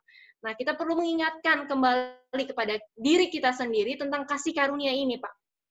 Jadi waktu kita mengenal Tuhan dengan benar, kasih karunia dan damai sejahtera akan melimpah-limpah dalam hidup kita. Dan kita akan semakin sadar gitu loh, Pak. Kita akan semakin sadar bahwa kita sebenarnya, Tuhan sebenarnya sudah mengaruniakan kepada kita janji-janji yang berharga dan yang sangat besar, dan kita diciptakan untuk ikut ambil bagian dalam kodrat ilahi. Kita sudah mati bagi dosa, ya, di Roma 6. Di Roma 6 ayat yang ke-11, Bapak boleh bacakan? Roma 6 ayat 11. Roma, tahu ya. Ya. Roma 6 ayat 11 ya. Ya. Oke, demikianlah hendaknya kamu memandangnya bahwa kamu telah mati bagi dosa, tetapi kamu hidup bagi Allah dan dalam Kristus Yesus. Ya, jadi kalau kita bicara tentang kodrat duniawi gitu ya, kodrat duniawi kita sudah mati, Pak. Kita sudah mati bagi kodrat duniawi kita, dan kita hidup saat ini untuk memuliakan Tuhan Yesus. Pada saat kita dibaptiskan ya saya selalu mengingatkan kita semua, mungkin saya tahu ini udah sering dengar gitu dari saya sering ulang-ulang, tapi biarlah ini menjadi rema dalam hidup kita. Waktu kita dibaptiskan, kita ditenggelamkan, artinya kita menjadi satu, menjadi sama dengan kematian Kristus. Siapa yang mati? Yang mati manusia lama. Ya, hidup, saya selalu bilang sama diri saya, hidup yang Dita hidupi sekarang di dalam daging bukan Dita lagi yang hidup, karena Dita sudah dikuburkan bersama-sama dengan Kristus pada saat dibaptis, gitu ya. Sehingga hidup yang Dita hidupi sekarang di dalam daging bukan Dita lagi, tetapi Kristus yang hidup di dalam Dita. Artinya apa? Dita udah nggak punya mau lagi, Dita udah nggak bisa tersinggung lagi, Dita udah nggak bisa terikat lagi dengan dosa, karena Dita sudah mati bagi dosa. Dan Dita hidup sekarang untuk memuliakan Allah. Gitu, Pak. Jadi kita perlu mengingatkan kepada diri kita sendiri identitas kita. Dan kalau Bapak lihat di ayat yang ke-9, Pak, di 2 Petrus 1 ayat yang ke-9, kita lihat ya. Coba Bapak boleh baca. Bentar ya, Bu. 2 Petrus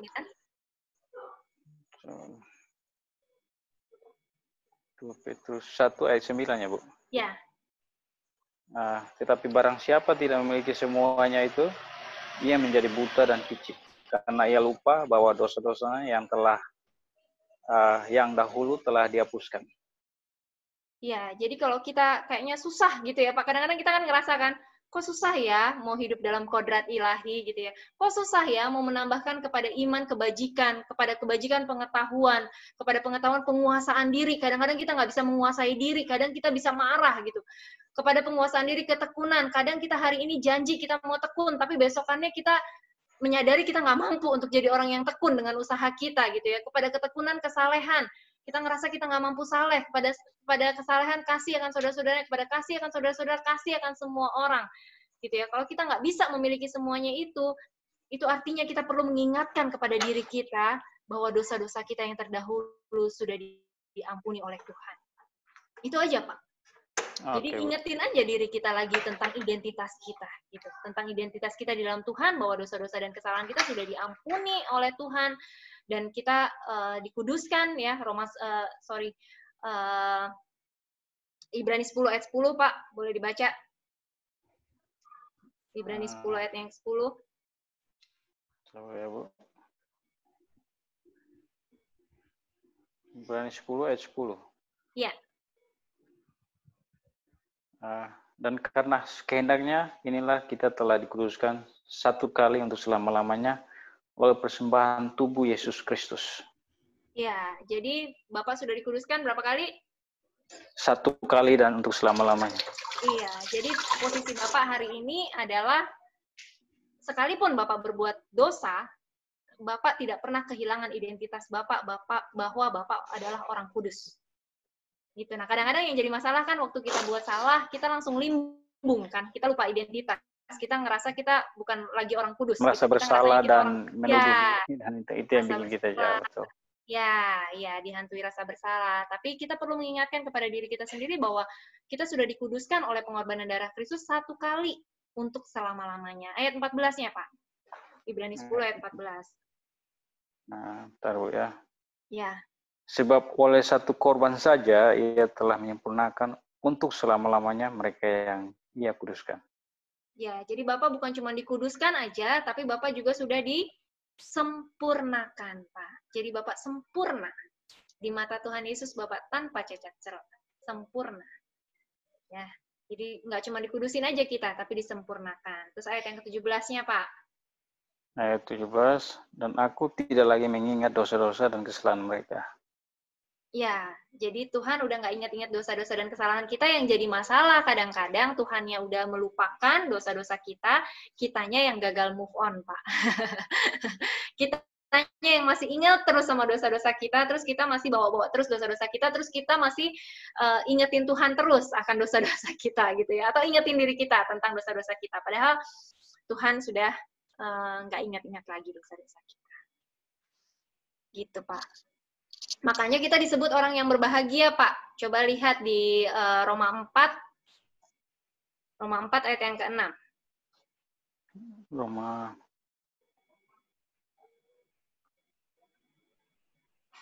4 ayat yang ke-6, Pak. Kalau pengen tahu siapa orang yang berbahagia, kita baca ayat ini, Pak. Ayat ke-6 ya, Bu? Iya. Seperti juga Daud menyebut berbahagia orang yang dibenarkan Allah, bukan berdasarkan perbuatannya. Ya. Yang ke-7-nya, Pak. Sampai berbahagialah, 8. Ayat ke-7, berbahagialah orang yang diampuni pelanggaran-pelanggarannya dan yang ditutupi dosa-dosanya. Ayat ke-8, berbahagialah manusia yang kesalahannya tidak diperhitungkan Tuhan kepadanya. Iya. Jadi kalau pengen tahu siapa orang yang paling berbahagia, jawabannya siapa, Pak? Lihat dari ayat ini, jawabannya siapa? Ya, kita yang sudah ditebus oleh dosa, oleh Tuhan dan percaya. Iya. Iya kan, Bu? Benar. Jadi dulu, Pak, saya, ini sekedar sharing ya, Pak. Dulu saya kalau ngelihat di kaca, ngelihat diri saya sebel, Pak. Saya nggak suka lihat diri saya sendiri.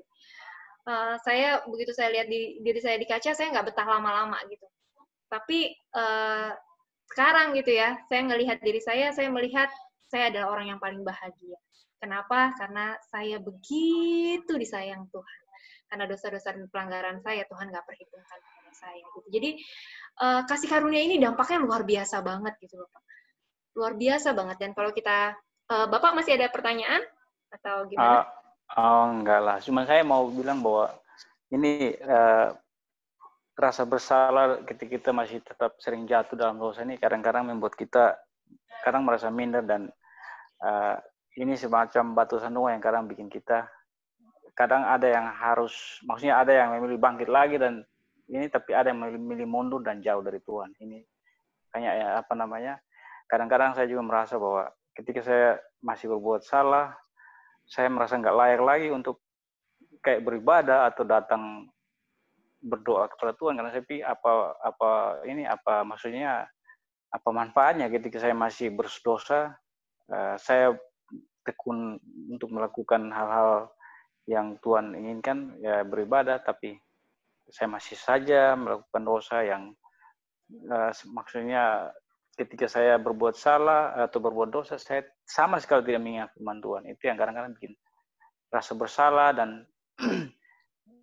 apa namanya, pergumulan spiritual saya kadang naik turun gitu. Makanya Ibu bilang tadi bahwa kita harus tetap menyadari dan tahu jati diri kita walaupun kita masih hidup dalam konsumsi daging, karena kita hidup di dunia, dan kita harus tetap menyadari jati diri kita, dan kita harus tetap move on, jangan jauh dari Tuhan apapun itu. Iya. Jadi ketika kita mengenal Tuhan dengan benar, kita bisa merdeka, Pak. Kita bisa menghampiri tahta kasih karunia untuk mendapatkan pertolongan kita tepat pada waktunya. Kalau kita tidak menyadari jati diri kita di depan Tuhan, ya, di hadapan Tuhan, kita tidak mengenal Tuhan dengan benar, yang terjadi adalah rasa bersalah ini yang mengintimidasi kita, ya Pak, ya. Waktu rasa bersalah mengintimidasi kita, membuat kita akhirnya terpisah, kan? Kita jadi itulah yang dinamakan dengan tipu muslihat, Pak. Tipu muslihat. Makanya iblis itu berjalan seperti singa yang mengaum-ngaum. Dia bertindak seolah-olah sebagai hakim atas hidup kita, gitu. Dia bertindak sebagai hakim yang mengaum-ngaum, gitu ya, seperti singa yang mengaum-ngaum, yang seolah-olah mengatakan kamu bersalah, kamu nggak layak, kamu bilang kamu udah bertobat, kamu bilang kamu dengar firman, kamu ikut kelas pemuritan, kamu ikut pengajaran, tapi lihat perbuatanmu, gitu ya. Iblis selalu membuat kita sadar perbuatan, tapi biarlah kita terus-menerus sadar Kristus, bukan sadar perbuatan kita, gitu Pak. Karena kita memang sudah diselamatkan, dan Kristus tidak cuma menebus dosa-dosa kita, dia juga membenarkan hidup kita, menyucikan, menguduskan kita, dan sesudah dia menguduskan kita, dia juga menyempurnakan kita, dan setelah dia menyempurnakan kita, dia tidak lagi mengingat dosa-dosa dan kesalahan kita, gitu. Jadi kalau dia memang sudah nggak ingat dosa-dosa dan kesalahan kita, kenapa kita harus ingat-ingat terus, kan gitu ya. Nah, kalau kita mau mengalahkan tipu muslihat dari si jahat itu, Pak, kita lihat di Wahyu 10, Pak. Wahyu 10 ayat 12. Wahyu 10 ayat 12. Bentar, Pak. Sorry, bukan.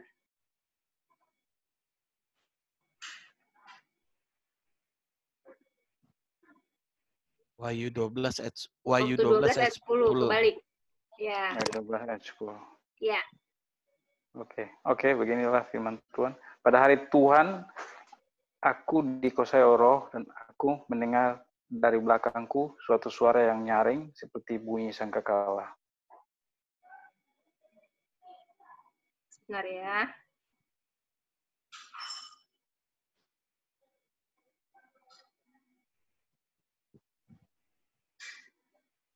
Wahyu 12 ya, Bu? Iya, Wahyu 12 ayat 10 apa Pak bunyinya? Wahyu 12 ayat 10. Salah tadi. Oke. Dan aku mendengar suara yang nyaring. Gitu ya, Bu? Iya, benar. Dan aku mendengar suara yang nyaring dari surga berkata, sekarang telah tiba keselamatan dan kuasa dan pemerintahan Allah kita, dan kekuasaan Dia yang diurapinya, karena telah dilemparkan ke bawah pendakwa-pendakwa saudara-saudara kita, yang mendakwa mereka siang dan malam di hadapan Allah kita. Ayat yang 11 ya, Pak? Ayat 11, dan mereka mengalahkan Dia oleh darah anak domba dan oleh perkataan kesaksian mereka, karena mereka tidak mengasihi nyawa mereka sampai ke dalam maut. Iya, jadi kalau mau mengalahkan dakwaan, mengalahkan intimidasi dari si jahat, caranya adalah oleh darah anak domba, ya, mengingatkan kita bahwa Yesus sudah mati di atas kayu salib untuk menebus dosa-dosa dan kesalahan kita. Itu satu, darah anak domba yang sudah menyucikan, menguduskan kita. Dan yang kedua, dengan perkataan dan kesaksian kita, gitu Pak. Oke. Iya. Oke Bu, mungkin itu bisa Ibu bisa lanjut ke yang tadi. Saya pikir udah klop punya pertanyaan saya. Oke. Terima kasih Bu. Sama-sama Pak. Ya, nah ini perbedaan untuk hidup berdasarkan Taurat dan hidup berdasarkan kasih karunia. Kalau berdasarkan Taurat, dasarnya adalah perbuatan. Ya, jadi segala sesuatu yang kalau kita mulai lihat lagi ke perbuatan kita, itu kita lagi dasarnya lagi hukum Taurat gitu ya. Tapi kalau kasih karunia, dasarnya adalah perbuatan Yesus. Karena itu waktu iblis mengingatkan kita akan perbuatan kita, akan kesalahan kita harus ingatkan iblis akan perbuatan Yesus 2000 tahun yang lalu di atas kayu salib yang sudah mengalahkan maut. Dan karena itu iblis tidak lagi berkuasa atas hidup kita. Karena itu dosa tidak lagi berkuasa atas hidup kita. Kemudian fokusnya, kalau Taurat fokusnya konsekuensi atau hukuman, ya. Kalau kita kadang begitu kita fokus pada perbuatan, kita ngerasa aduh kayaknya kalau kayak gini benar sih Tuhan mungkin udah nggak hukum saya, tapi saya sendiri udah nggak mau lah lihat diri saya. Tanpa kita sadari kita menghukum diri kita sendiri, gitu ya. Padahal sebenarnya Tuhan sudah tidak lagi menghukum kita, ya. Dalam Yesus tidak ada penghukuman. Jadi move on, lihat karya Kristus dan maju ke depan, gitu ya. Dasar kasih karunia adalah dasarnya kasih karunia Tuhan, pengampunan dari Tuhan yang tidak bersyarat. Kemudian kalau kasih, fokusnya kalau di Taurat, kasihnya itu adalah kasih manusia kepada Allah. Seberapa jauh manusia mengasihi Allah. Sementara kalau dikasih karunia, dasar kasihnya adalah kasih Allah kepada manusia. Jelas beda ya, kalau kasih manusia mudah berubah-ubah oleh keadaan. Kasih manusia gampang goncang, gampang goyah ya, situasi, keadaan, orang-orang yang ada di sekeliling kita bisa membuat kasih kita kepada Tuhan, kasih kita kepada sesama mudah berubah-ubah.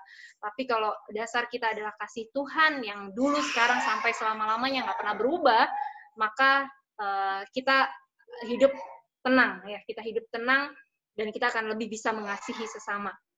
Sebagaimana Kristus mengasihi kita tanpa syarat. Kita berada di dalam kerajaan yang tidak tergoncangkan ya. Kemudian kalau di dalam Taurat perbuatannya itu adalah berbuat benar dulu, baru nggak dihukum. Kalau kasih karunia sebaliknya, kita dibenarkan dulu, kita sadar bahwa diri kita benar, baru kita menghasilkan perbuatan-perbuatan yang benar dengan motivasi hati yang benar. Nah ini yang luar biasanya, motivasi hatinya ini beda banget ya. Kalau Taurat melakukan segala sesuatunya supaya nggak dihukum gitu ya. Jadi nggak merdeka gitu. Kita melakukan segala sesuatunya seperti di bawah tekanan, di bawah ketakutan. Jangan sampai dihukum. Sementara kalau dikasih karunia, kita melakukan segala sesuatunya dengan penuh sukacita karena ada kasih yang begitu besar yang membakar hati kita sehingga kita rela melakukan segala sesuatunya tanpa kita mengharapkan imbalan apapun ya. Kasih Tuhan cukup gitu bagi kita. Kemudian dalam Taurat kita melihat masalah begitu besar. Sementara kalau di dalam kasih karunia kita melihat Tuhan yang begitu besar. Tuhan yang jauh lebih besar dari masalah-masalah kita. Sikap kita kalau di dalam Taurat kita menghakimi ya, waktu ada orang yang berbuat salah pada kita cenderung untuk menghakimi. Sama ketika diri kita sendiri berbuat salah, kita langsung menjatuhkan penghakiman, menjatuhkan vonis. Kita langsung berkata, nggak ada masa depan nih, gitu. Udah nggak layak nih untuk diampuni. Kita begitu mudah menghakimi, gitu ya. Tapi kalau kita menyadari kasih karunia, kita lebih mudah menerima, lebih mudah mengampuni, dan kita akan mengarahkan untuk berbuat benar. Kemudian nilai-nilainya, kalau Taurat, ya tentu saja dasar nilainya adalah hukum Taurat. Kalau kasih karunia, nilai-nilainya adalah nilai-nilai kasih karunia dan kebenaran. Jadi kasih karunia dan kebenaran itu satu paket. Ya, jadi ketika orang mengenal kasih karunia, pasti dia akan berbuat benar. Gitu. Kemudian hasil akhirnya, kalau Taurat itu merasa takut, merasa bersalah, kemudian penghukuman, ya, merasa ada penghukuman. Kemudian kalau kasih karunia, hasil akhirnya itu merasa damai, merasa sejahtera, merasa sukacita, merasa merdeka, melakukan hal-hal yang besar, gitu ya. Kemudian hidup yang baru, kemudian melahirkan pertobatan.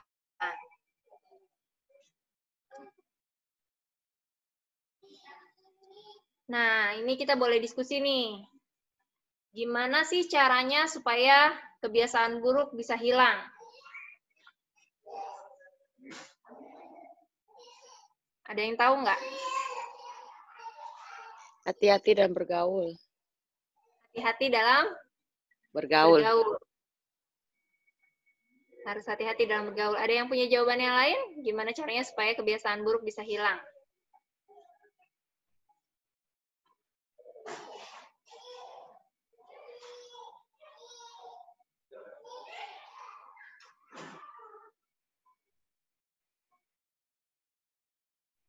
Yang lain nggak ada jawaban ya? Gimana caranya kebiasaan buruk bisa hilang?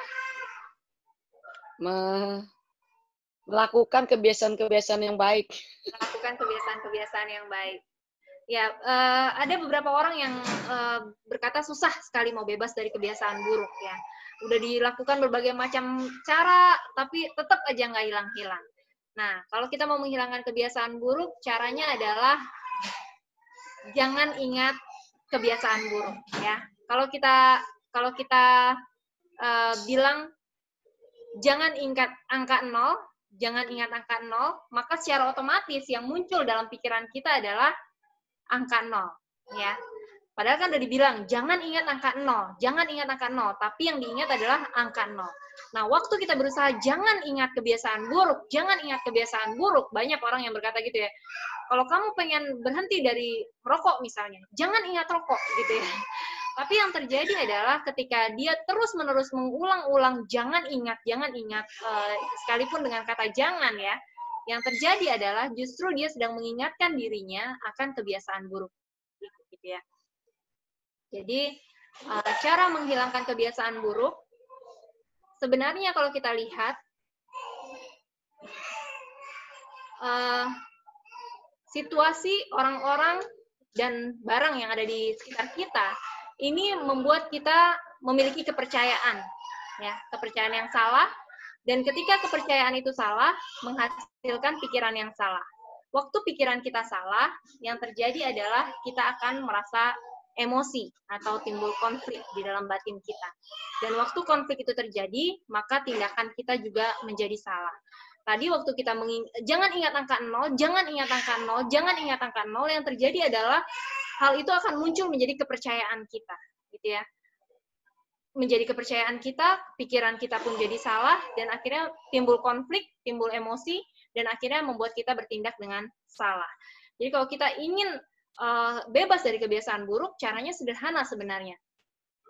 Bukan mengingatkan kita untuk tidak mengingat apa yang kita tidak mau lakukan, tetapi mengubah itu menjadi hal yang kita inginkan. Jadi kalau kita ubah, ingat angka 1 yang baik, angka 1 yang indah, angka 1 yang mulia, ingat angka 1. Ingat angka 1.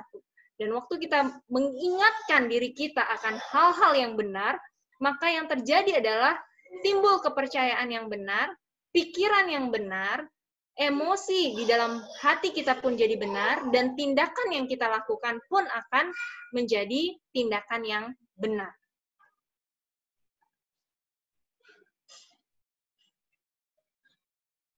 Yang perlu dilakukan kepada orang percaya yang masih jatuh bangun dalam dosa atau masih memiliki kebiasaan buruk adalah menyadarkan bahwa dosa bukan habitat lagi. Ya, makanya tadi saya ingatkan kembali bahwa Tuhan sudah menebus kita dari cara hidup kita yang lama, cara hidup kita yang sia-sia, bukan dengan barang yang fana, bukan dengan perak, bukan dengan emas, tapi dengan darah yang mahal, dan kita sudah dikuduskan satu kali oleh persembahan tubuh Kristus, dan sesudah dikuduskan kita sudah disempurnakan, artinya hidup kita sempurna. Waktu kita merenungkan hal ini saja, dan Tuhan sudah tidak lagi mengingat-ingat dosa-dosa kita, ketika kita menyadari kebenaran ini, maka secara otomatis kita akan hidup dengan benar, ya, bahwa kita sudah nggak habitat kita lagi untuk hidup di sana.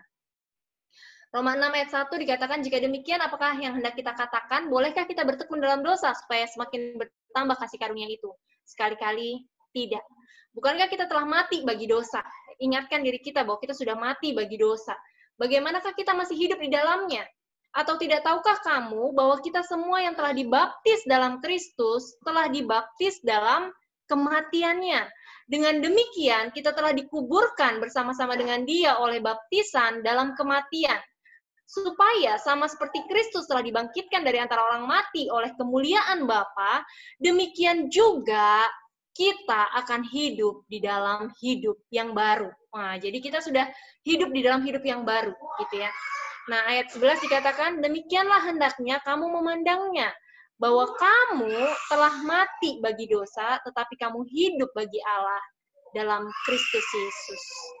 Jadi bagaimana ayat yang ke-15?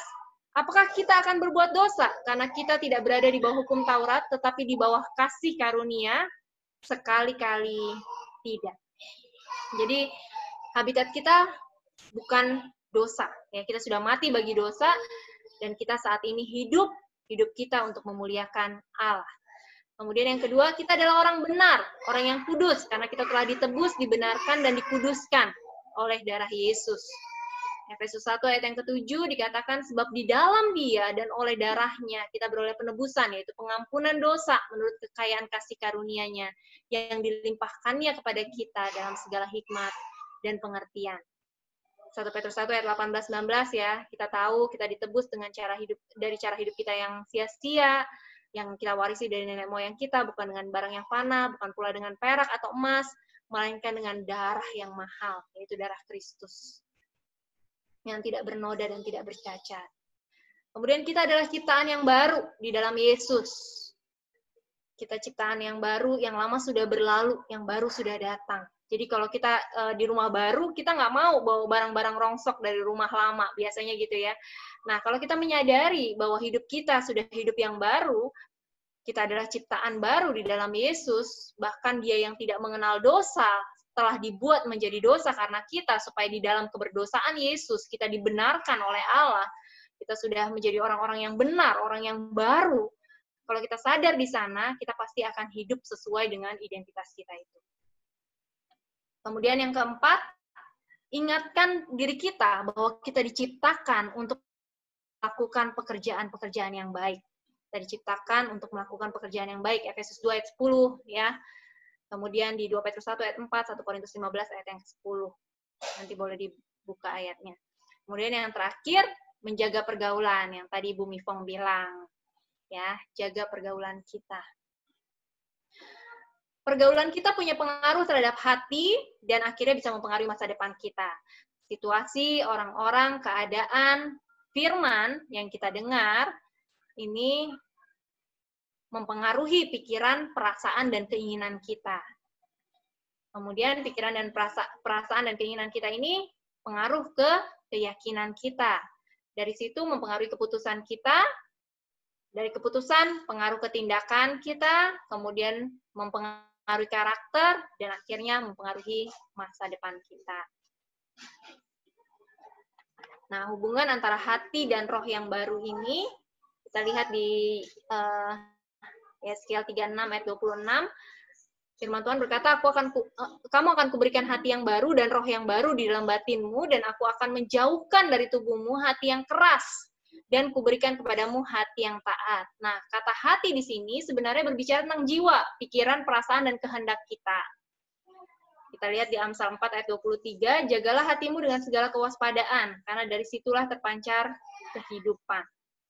Dalam terjemahan firman Allah yang hidup dikatakan yang terutama sekali jagalah hatimu, karena hatimu mempengaruhi segala sesuatu di dalam hidupmu. Hati dalam bahasa Ibrani itu leb, ya. Itu inner mind atau will, keinginan, heart, understanding, pengertian kita. Jadi kita perlu menyelaraskan pikiran, perasaan, dan kehendak kita agar selaras, agar sesuai dengan roh kita. gitu. Makanya kenapa kita perlu belajar kebenaran firman supaya jiwa kita bisa selaras dengan roh kita. Ya, roh kita yang sudah dibenarkan, sudah disempurnakan oleh pengorbanan darah Yesus. Nah, kita perlu align nih, gitu. Karena kita masih jiwa kita masih tinggal di dalam tubuh, ya, masih tinggal di dalam tubuh.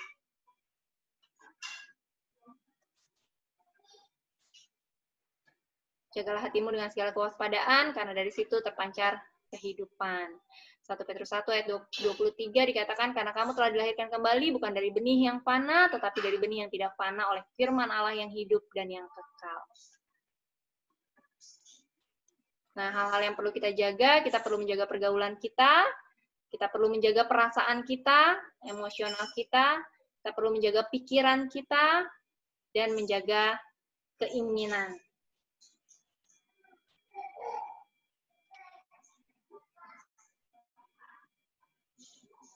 Oke, dari saya itu aja.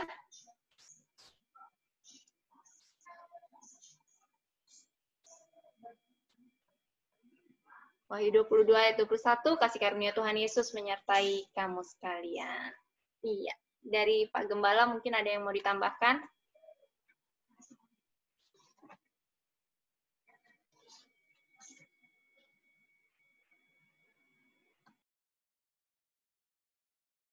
Saya sudah cukup. Yang lain gimana? Sudah jelas semua? Saudara, kalau saudara berada dalam kasih karunia, saudara jatuh bangun dalam dosa, maka yang rugi kita sendiri. Suara saya bisa kedengaran dan baik? Suara saya bisa kedengaran? Oke. Bisa.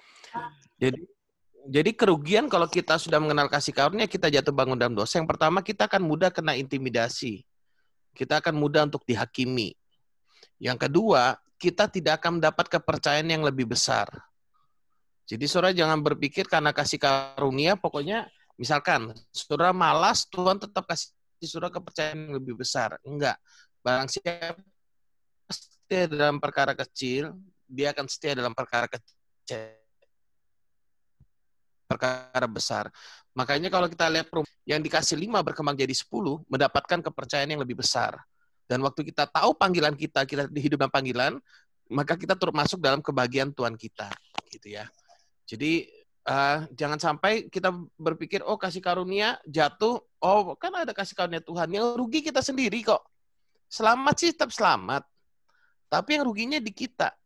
Saya percaya begini, orang yang benar-benar mengalami kasih karunia akan terlihat dari dampaknya yang tadi. Makanya kita kan ada dampak dari orang yang mengenal kasih karunia.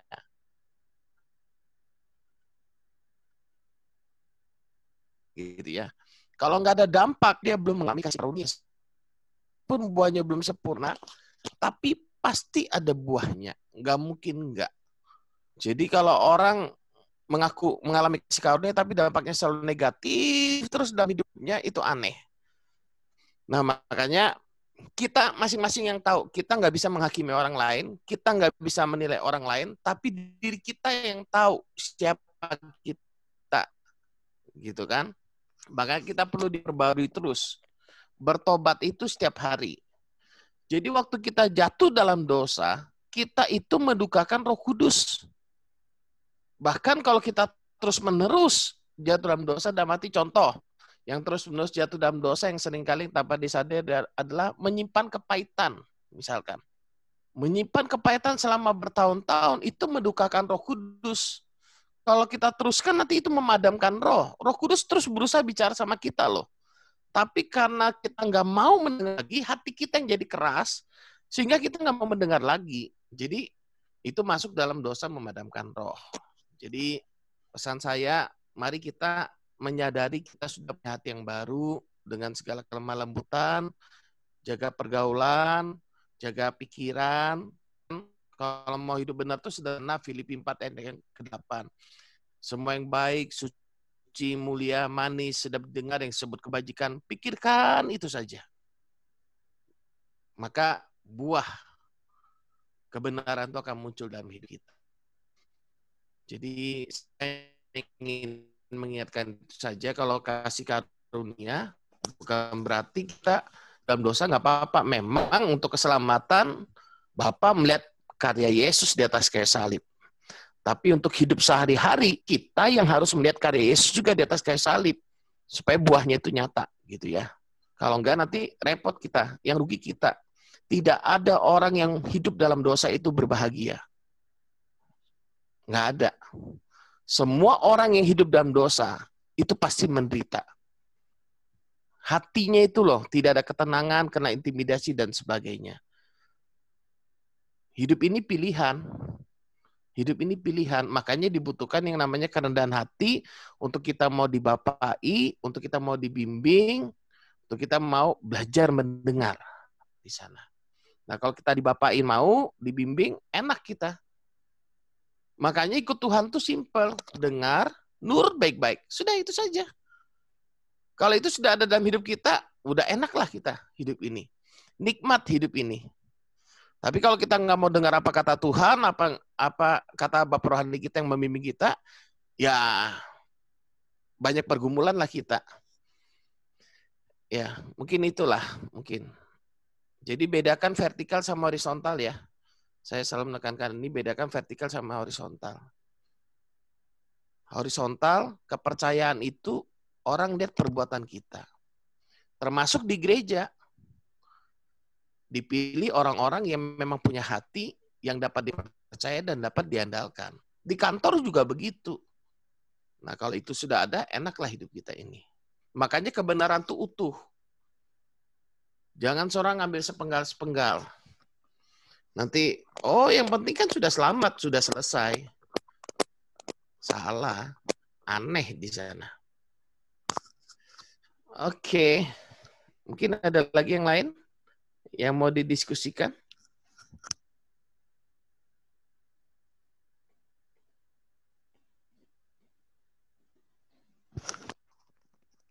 Cukup? Atau gimana?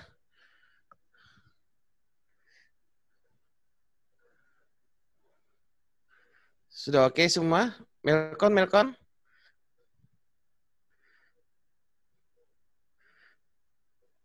Oke, mungkin. Iya, Pak.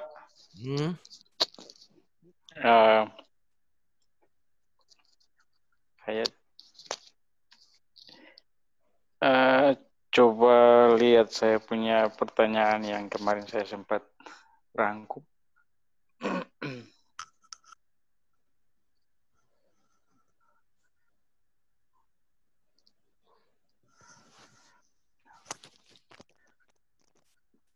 Apa nih pertanyaannya? Sabar ya, Pak. Ya, sambil nunggu Melkon, yang penting firman itu dihidupin. Itu pesan saya. Dirasakan, dinikmatin. Enjoy-nya itu nikmat banget gitu. Oke, Pak, saya mau nanya. Cuma tahu.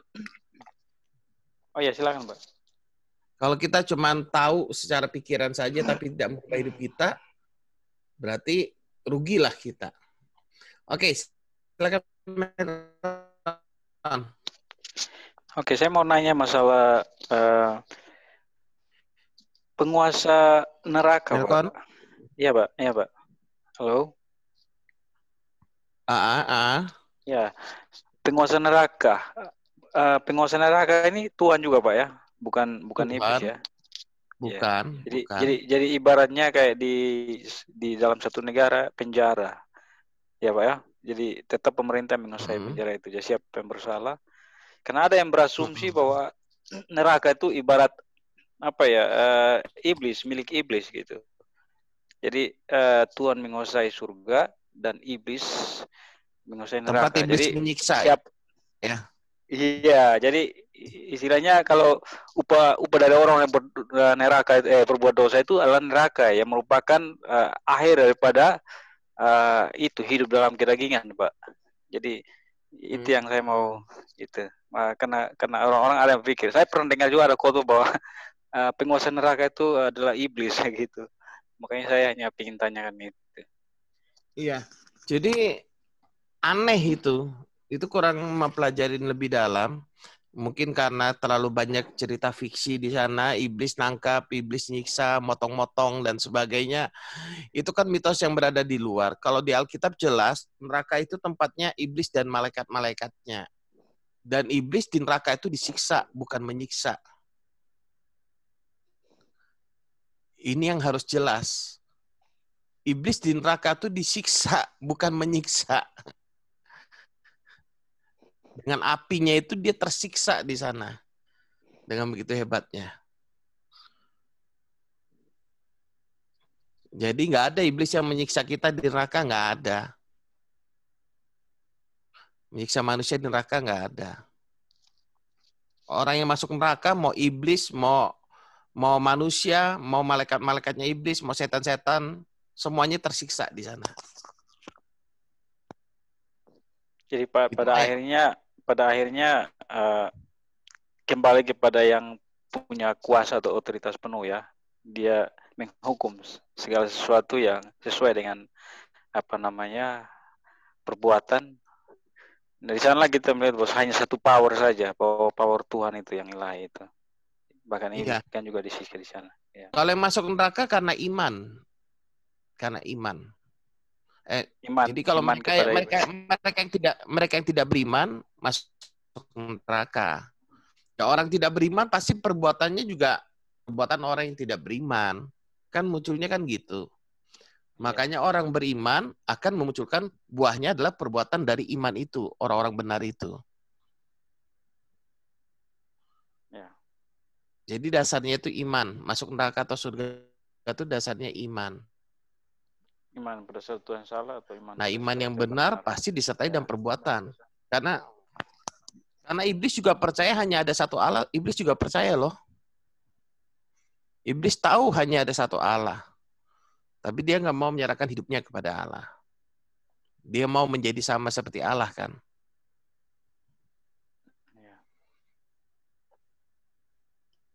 Oke?